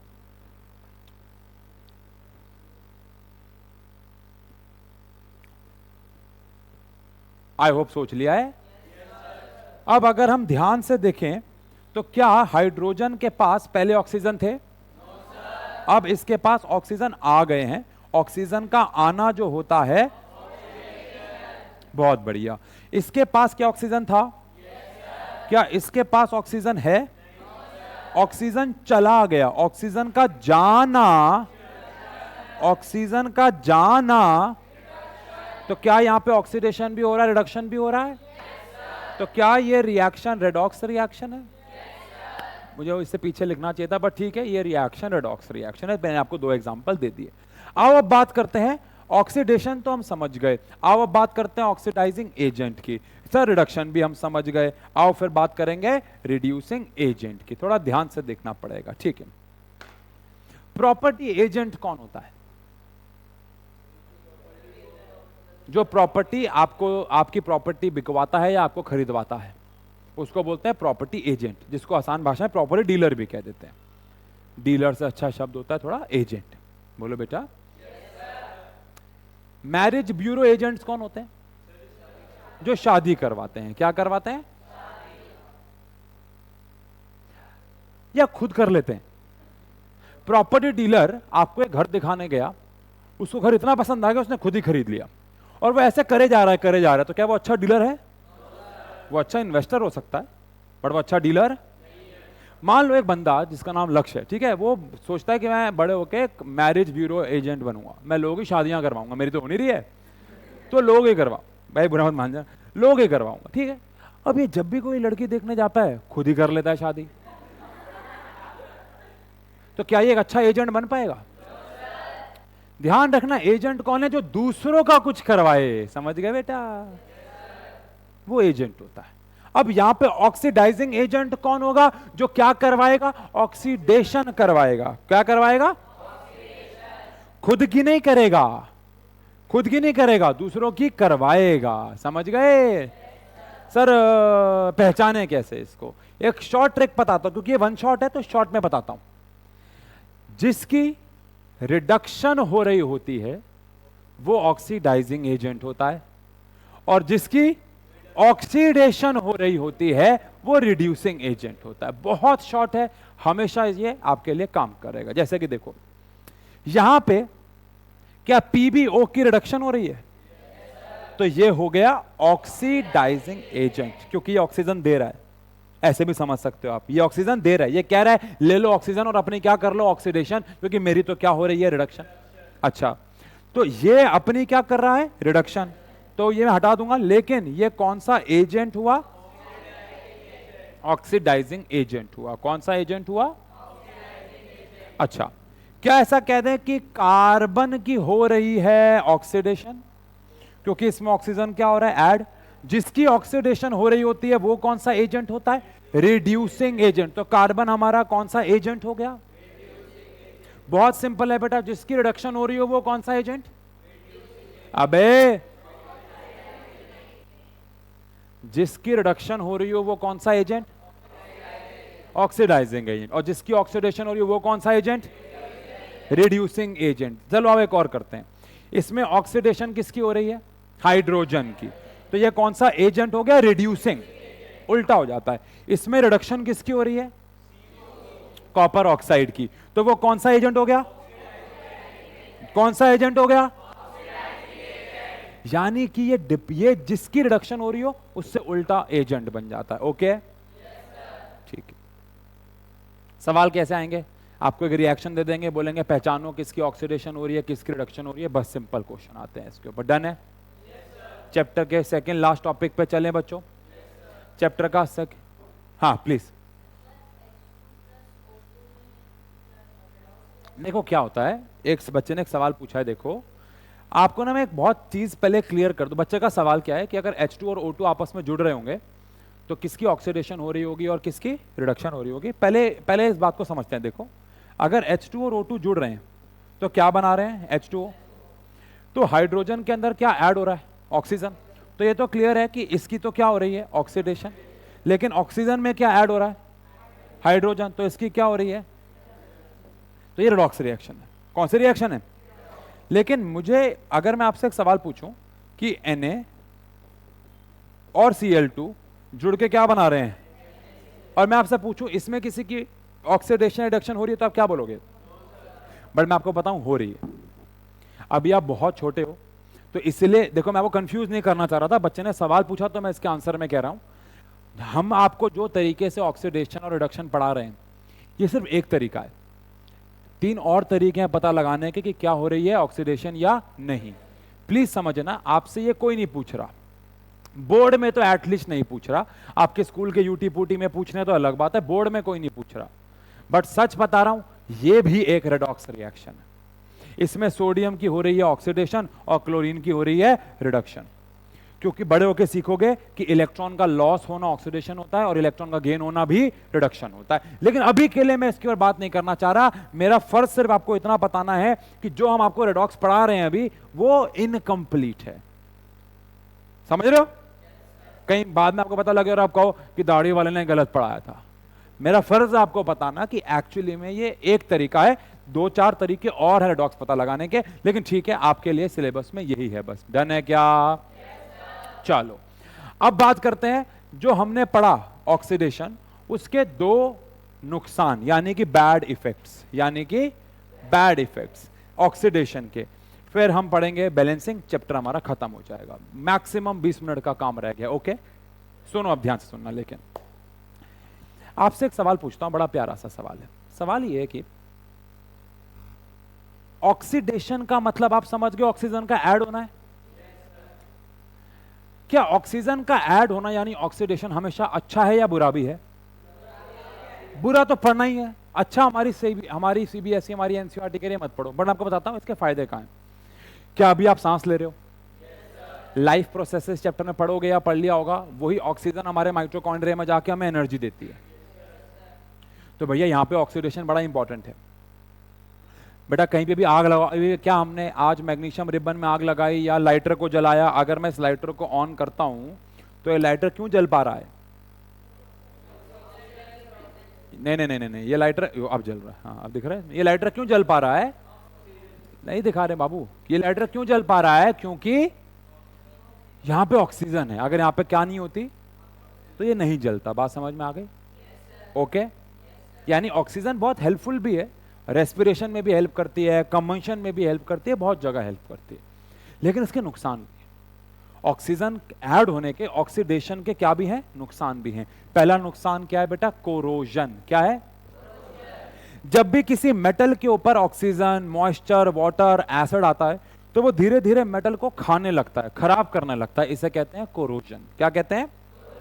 When a metal is attacked by substances around it such as क्या? मॉइस्चर, एसिड, ऑक्सीजन, तो उसको हम कहेंगे कि वो कोरोड हो गया। और इस प्रोसेस को क्या बोलेंगे? कोरोजन। जैसे कि सिल्वर की ज्वेलरी पे आपने कभी कभार ब्लैक रंग की कोटिंग देखी होगी, या फिर कॉपर के बर्तनों पे आपने ग्रीन रंग की कोटिंग देखी होगी, या फिर ये अगर नहीं भी देखा है तो आप सब ने आयरन के ऊपर ब्राउनिश रेड की कोटिंग देखी होगी, जिसको प्यार से आप रस्ट भी कहते हो और प्यार से आप उसको जंग भी कहते हो। बोलो बेटा। आप में से कितने बच्चों ने आज तक रस्टिंग देखा है? तभी तो मैं कह रहा हूं ना, ये बहुत कॉमन है। चलो आप में से कितने बच्चों ने आज तक सिल्वर के ऊपर ब्लैक कोटिंग देखी है? कुछ हाथ नीचे है, 90% हाथ ऊपर है, 2-4 हाथ ये ब्लैक टी शर्ट वाले भैया का हाथ नीचे है। अरे भाई देख के ऊपर कर रहा है। चलो ठीक है। आप में से कितने बच्चों ने कसम है कॉपर के ऊपर ग्रीन कोटिंग देखी है? सिर्फ 2-3 हाथ ऊपर, 4 हाथ ऊपर है। पॉइंट इज कि रस्टिंग ऑफ आयरन यानी आयरन का कोरोजन सबने देखा है, लेकिन हो सकता है बाकी का ना, क्योंकि बेटा रस्टिंग सबसे कॉमन कोरोजन है हमारे आसपास। बोलो बेटा। इसलिए उसके बारे में थोड़ा सा डिटेल में पढ़ेंगे कि रस्टिंग होता क्यों है। आप सब जानते। अच्छा आपको पता है rusting of iron metals and non metal में दोबारा है? Yes, metals and non metal 3rd chapter आपका, वहां दोबारा पढ़ना है इसको थोड़ा और डिटेल में। अभी के लिए रस्टिंग ऑफ आयरन में होता क्या है? ये हमारे पास आयरन होता है, इसके पास कौन आता है? ऑक्सीजन आता है। कौन आता है? और साथ में पानी आता है। पानी क्या आता है? ये तीनों आपस में जुड़ जाते हैं और बनाते हैं Fe2O3.XH2O। आई होप आपको पता हो, ये जो डॉट के फॉर्म में पानी लगा होता है इसे बोलते हैं हाइड्रेटेड वाटर। क्या बोलते हैं? प्लीज मैं फिर से बोल रहा हूं, मैं इस रिएक्शन को बैलेंस तो कर रहा हूं, लेकिन मैंने अभी आपको बैलेंसिंग सिखाया नहीं है। समझ गए बेटा? ये मैंने बैलेंस भी कर दिया, कोई बात नहीं। लेकिन आयरन ऑक्सीजन से जुड़ा, पानी से जुड़ा, और पानी जुड़ गया छोड़ दो, लेकिन ये जो बना इसको बोलते हैं रस्ट। क्या बोलते हैं? और इस प्रोसेस को बोलते हैं रस्टिंग ऑफ आयरन। ये एक स्पेशल प्रकार का क्या है? कोरोजन है। ये एक स्पेशल प्रकार का क्या है? रस्टिंग ऑफ आयरन अच्छी चीज है बुरी चीज है? जंग लगना अच्छी चीज है बुरी चीज है? क्योंकि इससे मेटल्स की लाइफ कमजोर हो जाती है। मान लो जिस अभी आपके जिस ऊपर पंखा लगा हुआ है, मान लो बेटा साहब देख क्या रहे हो, लगा हुआ है और कोई फूके मार रहा है वहां से, पंखा तो लगा हुआ है। आप बताओ अगर उसके डंडे पे रस्ट लगने लग गया तो क्या वो डंडा टूट सकता है? क्या पंखा आपके ऊपर गिर सकता है? आप मर सकते हो बेटा? घर वाले मिस करेंगे आपको।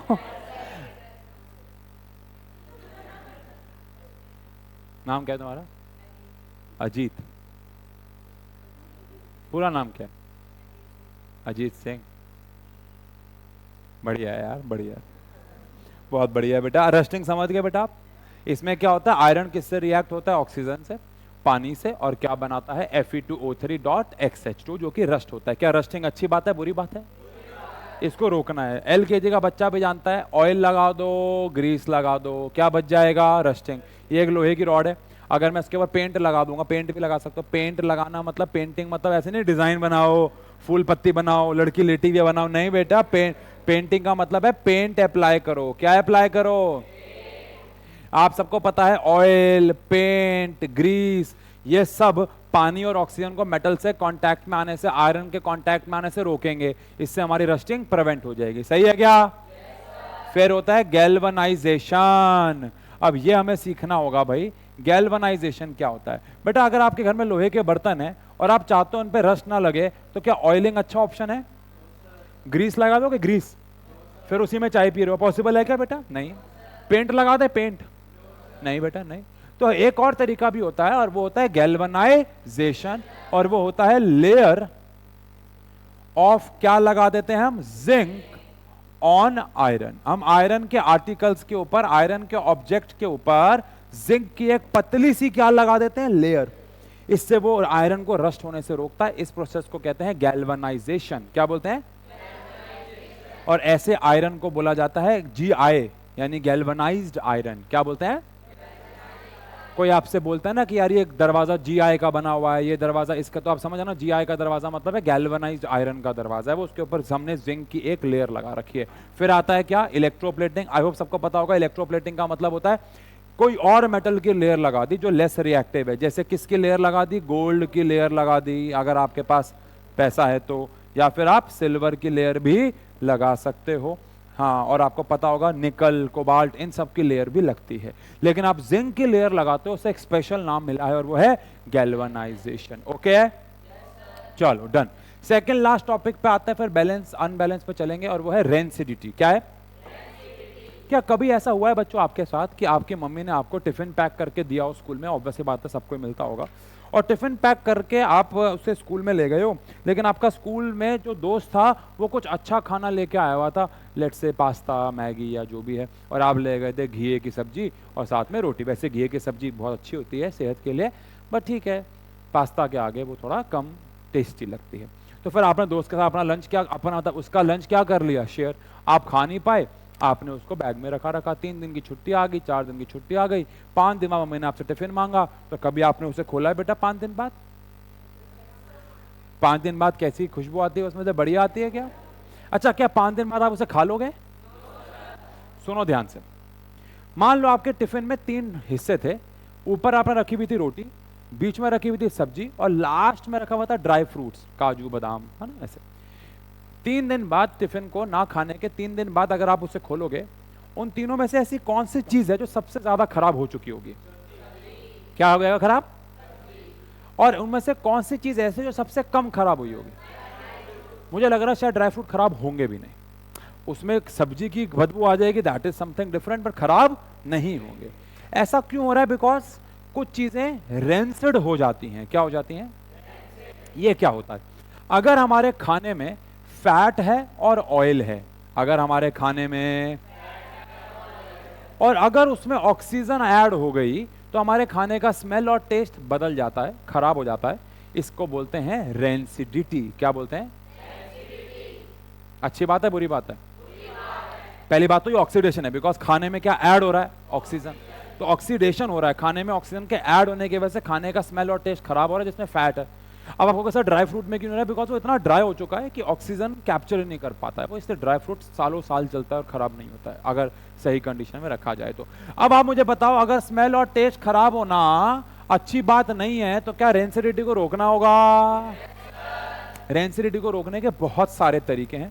पहला तरीका है BHA और BHT डाल दो। ये कुछ एंटीऑक्सीडेंट्स होते हैं। क्या होते हैं? क्या कभी आपने सोचा है कि टेट्रा पैक से जब आप जूस लेके आते हो, ट्रॉपिकाना, रियल, जो भी आप, कोई भी कंपनी का, अगर आप टेट्रा पैक का जूस लेके आते हो और आप उसे खोल के एक सिप मार लेते हो, तो तब भी, और ढक्कन बंद करके रख देते हो, तब भी उसकी जो लाइफ होती है आपको पता होगा काफी दिन तक होती है।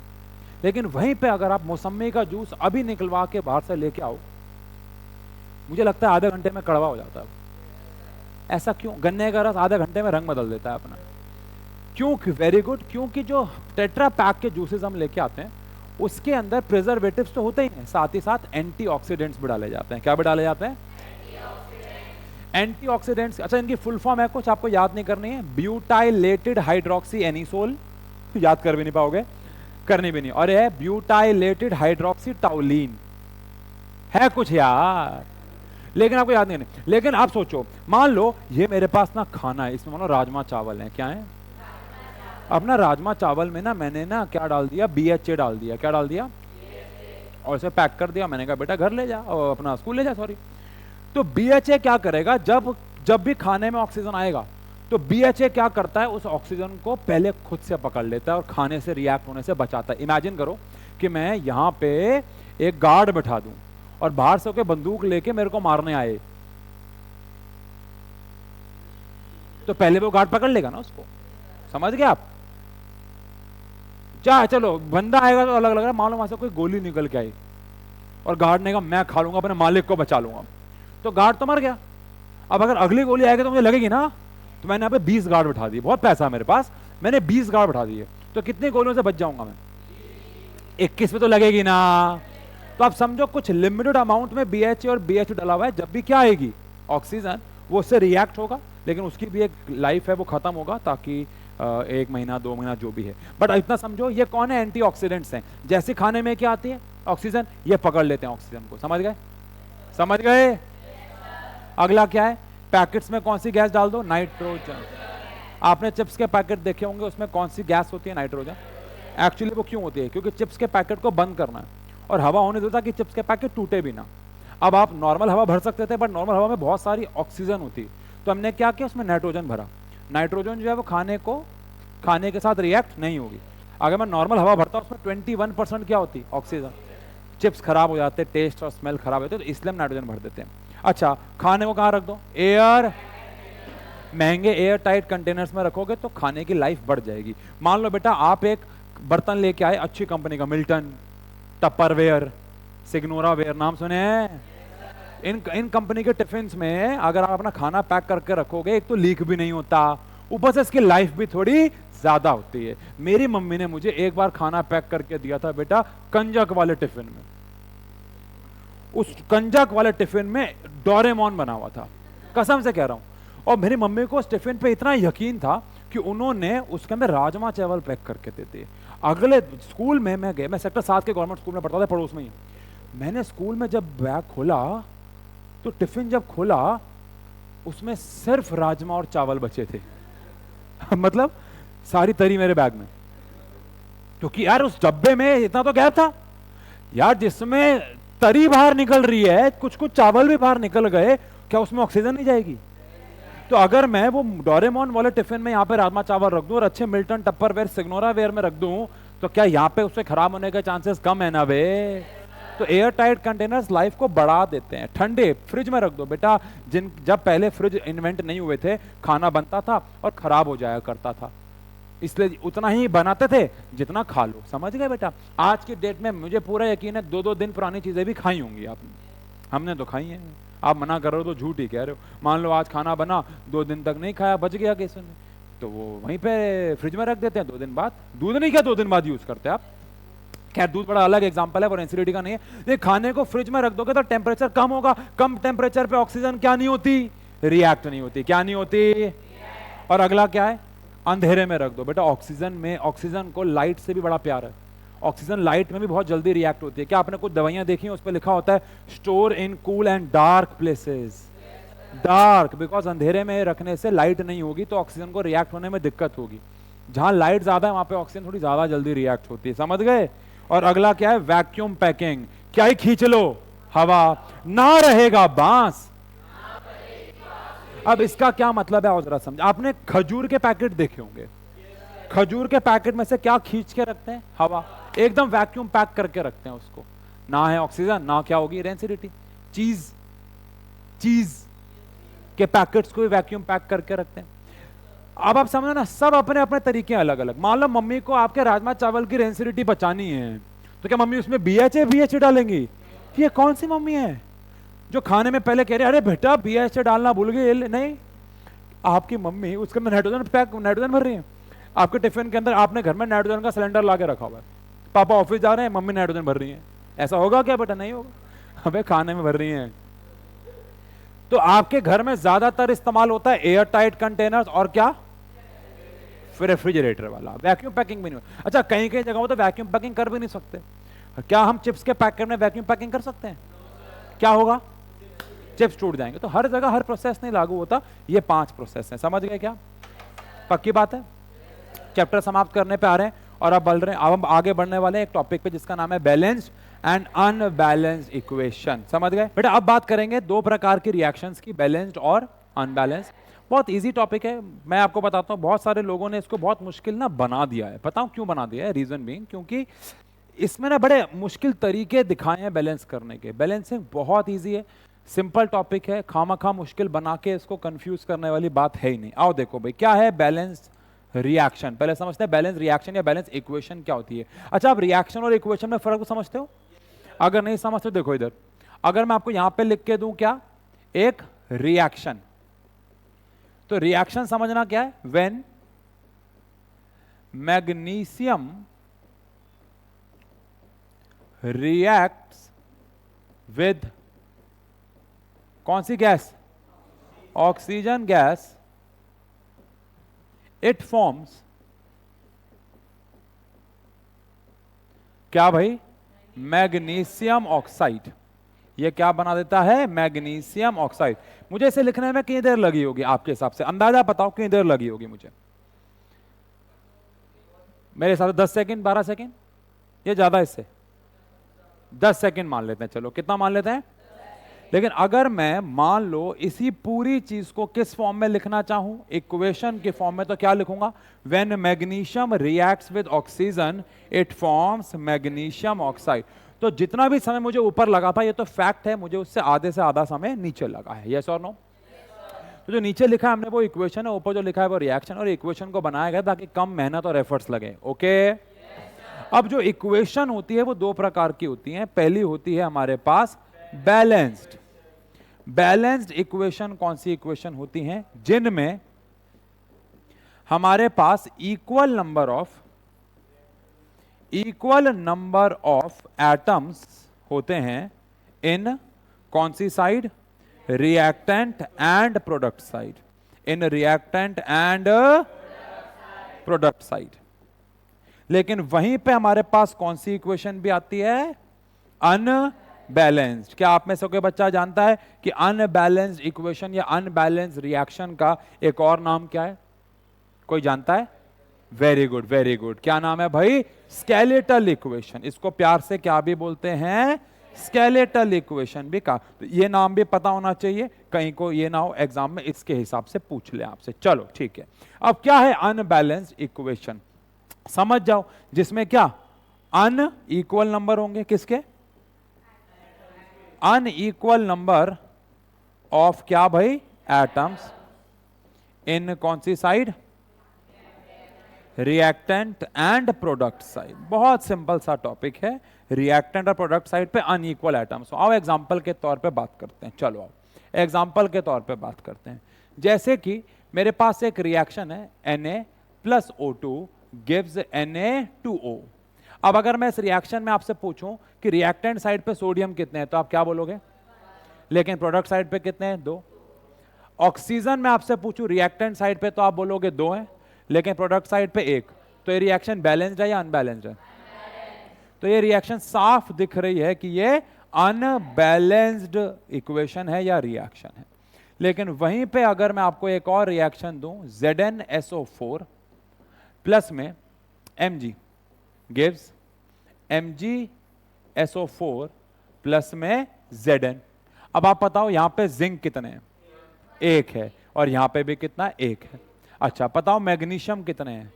1 है, यहां पे भी। चलो बताओ मुझे यहां पे ऑक्सीजन कितने हैं? 4 है, वेरी गुड। यहां पे भी सल्फर कितने हैं? वेरी गुड, 1 है, और यहां पे भी। क्या दोनों या हर एक एटम इक्वल अमाउंट में है? तो क्या ये रिएक्शन, क्या ये इक्वेशन बैलेंस्ड इक्वेशन है? अब बताओ कौन सी इक्वेशन अच्छी होती है, बैलेंस्ड या अनबैलेंस्ड? बैलेंस इक्वेशन अच्छी क्यों होती है, इसके ऊपर सवाल एग्जाम में बहुत बार आया हुआ है, बहुत बार। सबसे पहले मुझे इतना बताओ, यहां पे कितने सोडियम थे हमारे पास? यहां पे कितने? तो भैया ये रिप्रेजेंट कर रहा है कि एक सोडियम आपने बना दिया, क्रिएट कर दिया। But matter can neither be created nor be destroyed. यहां पे आपने कितने कितने ऑक्सीजन है? यहां पे 2। यहां पे कितने? 1। तो ये तो कह रहा है आपने ऑक्सीजन को डिस्ट्रॉय कर दिया, but matter can neither be created. तो बेटा जो अनबैलेंस, ये जो मैं लॉ बोल रहा हूं, ये कौन सा लॉ है? बेटा आप नहीं बोल रहे कौन सा लॉ है? Law of conserve. क्या law of conservation of mass सत्य है, सच्चाई है? यस। अब क्या unbalance equation law of conservation of mass को फॉलो नहीं करती? इसलिए ये क्या लॉ गलत है या ये गलत है? बेटा आप अगर हेलमेट पहन के गाड़ी क्या रहा हूं, आप हेलमेट पहन के अगर स्कूटर नहीं चला रहे हो तो आप लॉ गलत है हेलमेट पहनने का, या आप गलत हो? आप गलत हो बेटा, आप गलत हो। आपको सुधरना होगा, आपको कानून, आपको लॉ फॉलो करने होंगे। ऐसी केमिस्ट्री में किसी को अगर एग्जिस्ट करना है तो उसे केमिस्ट्री के लॉ कानून फॉलो करने पड़ेंगे। तो इसका मतलब है अनबैलेंस इक्वेशन गलत है। तो why every equation must be balance? Her equation को बैलेंस होना क्यों जरूरी है? ताकि वो law of conservation of mass को फॉलो करे, ताकि वो law of conservation of mass को फॉलो करे। समझ गए क्या? तो why every equation must be balanced? बेटा ये बहुत इंपॉर्टेंट सवाल है, एग्जाम में बहुत आता है, लिखो इसका answer. Unbalanced equations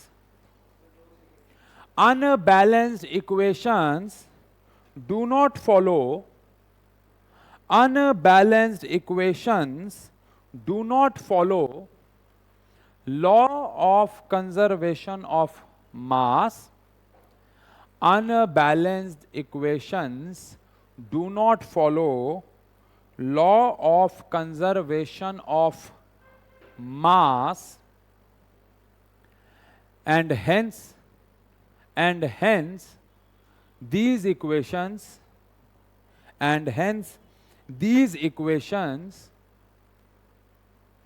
should not exist. These equations should not exist. And that is why every unbalanced equation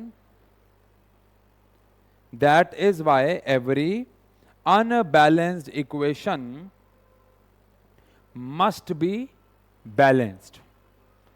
Every unbalanced equation must be balanced. बहुत इंपॉर्टेंट सवाल है, बहुत आता भी है एग्जाम में। इतना आता है कि अब आना ही बंद हो गया है। समझ रहे हो बेटा? बहुत आ चुका है ये पेपर में, बहुत बार आ चुका है। चलो ठीक है, अब देखो ये तो हम समझ गए कि अनबैलेंस इक्वेशन क्या है, बैलेंस क्या है, और क्यों एक अनबैलेंस इक्वेशन को हमें क्या करना होगा? बैलेंस। अब देखो इसको ना बैलेंस करने के लिए आपको 2 का टेबल, 3 का टेबल, 4 का टेबल और कुछ बेसिक बातें पता होनी चाहिए। आओ जरा समझते हैं, कोई लंबा चौड़ा काम नहीं है। देखो ये सबसे पहले जब भी रिएक्शन आपको दिखे, आपको ये देखना है कि वो रिएक्शन बैलेंस्ड है या नहीं है। ये बैलेंस्ड है या नहीं है? क्योंकि यहां पे 2 Cl है और यहां पे 1 है। तो अगर यहां, अच्छा क्या मैं यहां पे 2 लगा सकता हूं?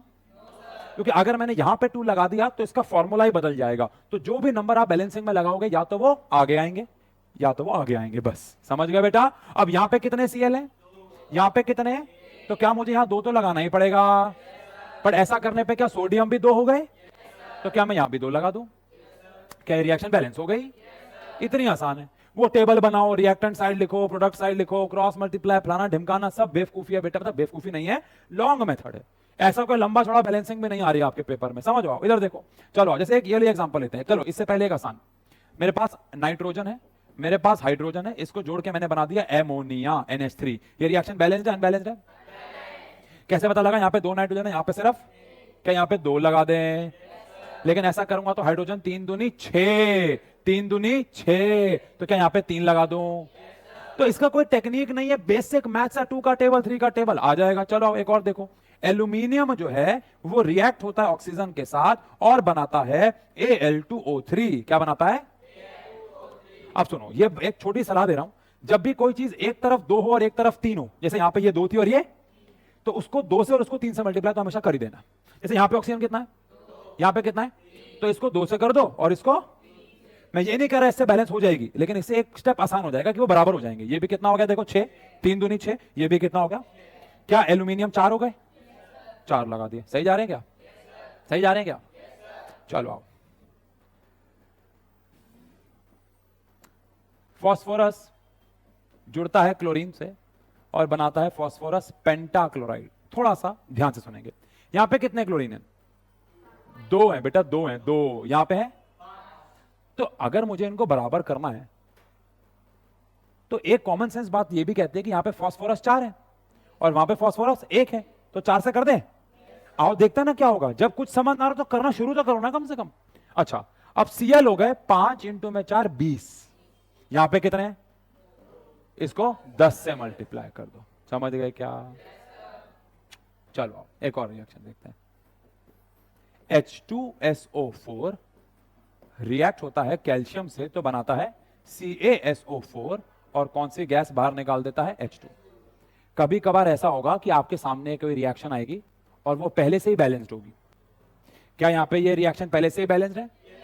क्या यहाँ पे 2 हाइड्रोजन और 2 हाइड्रोजन है, यहाँ पे 1 कैल्शियम और 1 कैल्शियम है, 1 सल्फर 1 सल्फर, 4 ऑक्सीजन 4 ऑक्सीजन है? यस और नो? तो कुछ रिएक्शन आपके सामने आएंगी जो पहले से ही क्या होंगी? बैलेंस्ड। चलो आओ, यहाँ पे बना AlCl3। क्या ये रिएक्शन बैलेंस्ड है? ये वाली मैं कराता हूं, फिर 3 रिएक्शन यहां देंगे, बैलेंस करोगे, मैच करेंगे, घर चलेंगे। ठीक है? चलो सुनो ध्यान से, ये तो बड़ी आसान है। कितने क्लोरीन है यहाँ? ये पीछे की क्या हमने? नहीं मिलती जुलती थी। हाँ, यहाँ पे कितने क्लोरीन है? यहाँ पे कितने हैं? क्या सिखाया था? इसको कर दो 3 से, इसको कर दो, Cl बराबर हो गए। एल्यूमिनियम कितने? यहाँ पे क्या कर दो? सही है, 7 8 9। बेटा घर बैठे बच्चे जल्दी से इसका आंसर अगेन टाइम स्टैम्प पे कमेंट सेक्शन पे लिख देंगे और इन्हें बैलेंस कर लेंगे।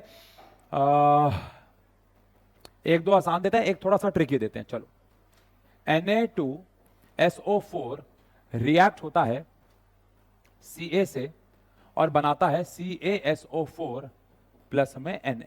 ठीक है,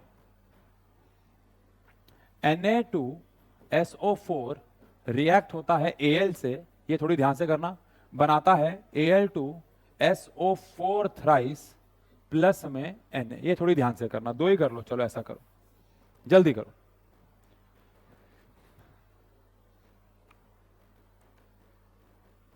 इन्हें बैलेंस करो, घर बैठे बच्चे भी प्लीज जल्दी जल्दी बैलेंस करेंगे।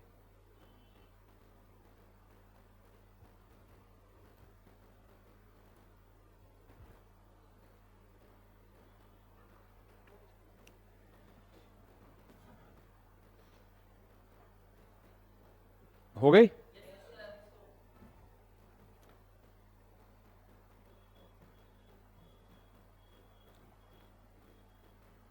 डन है?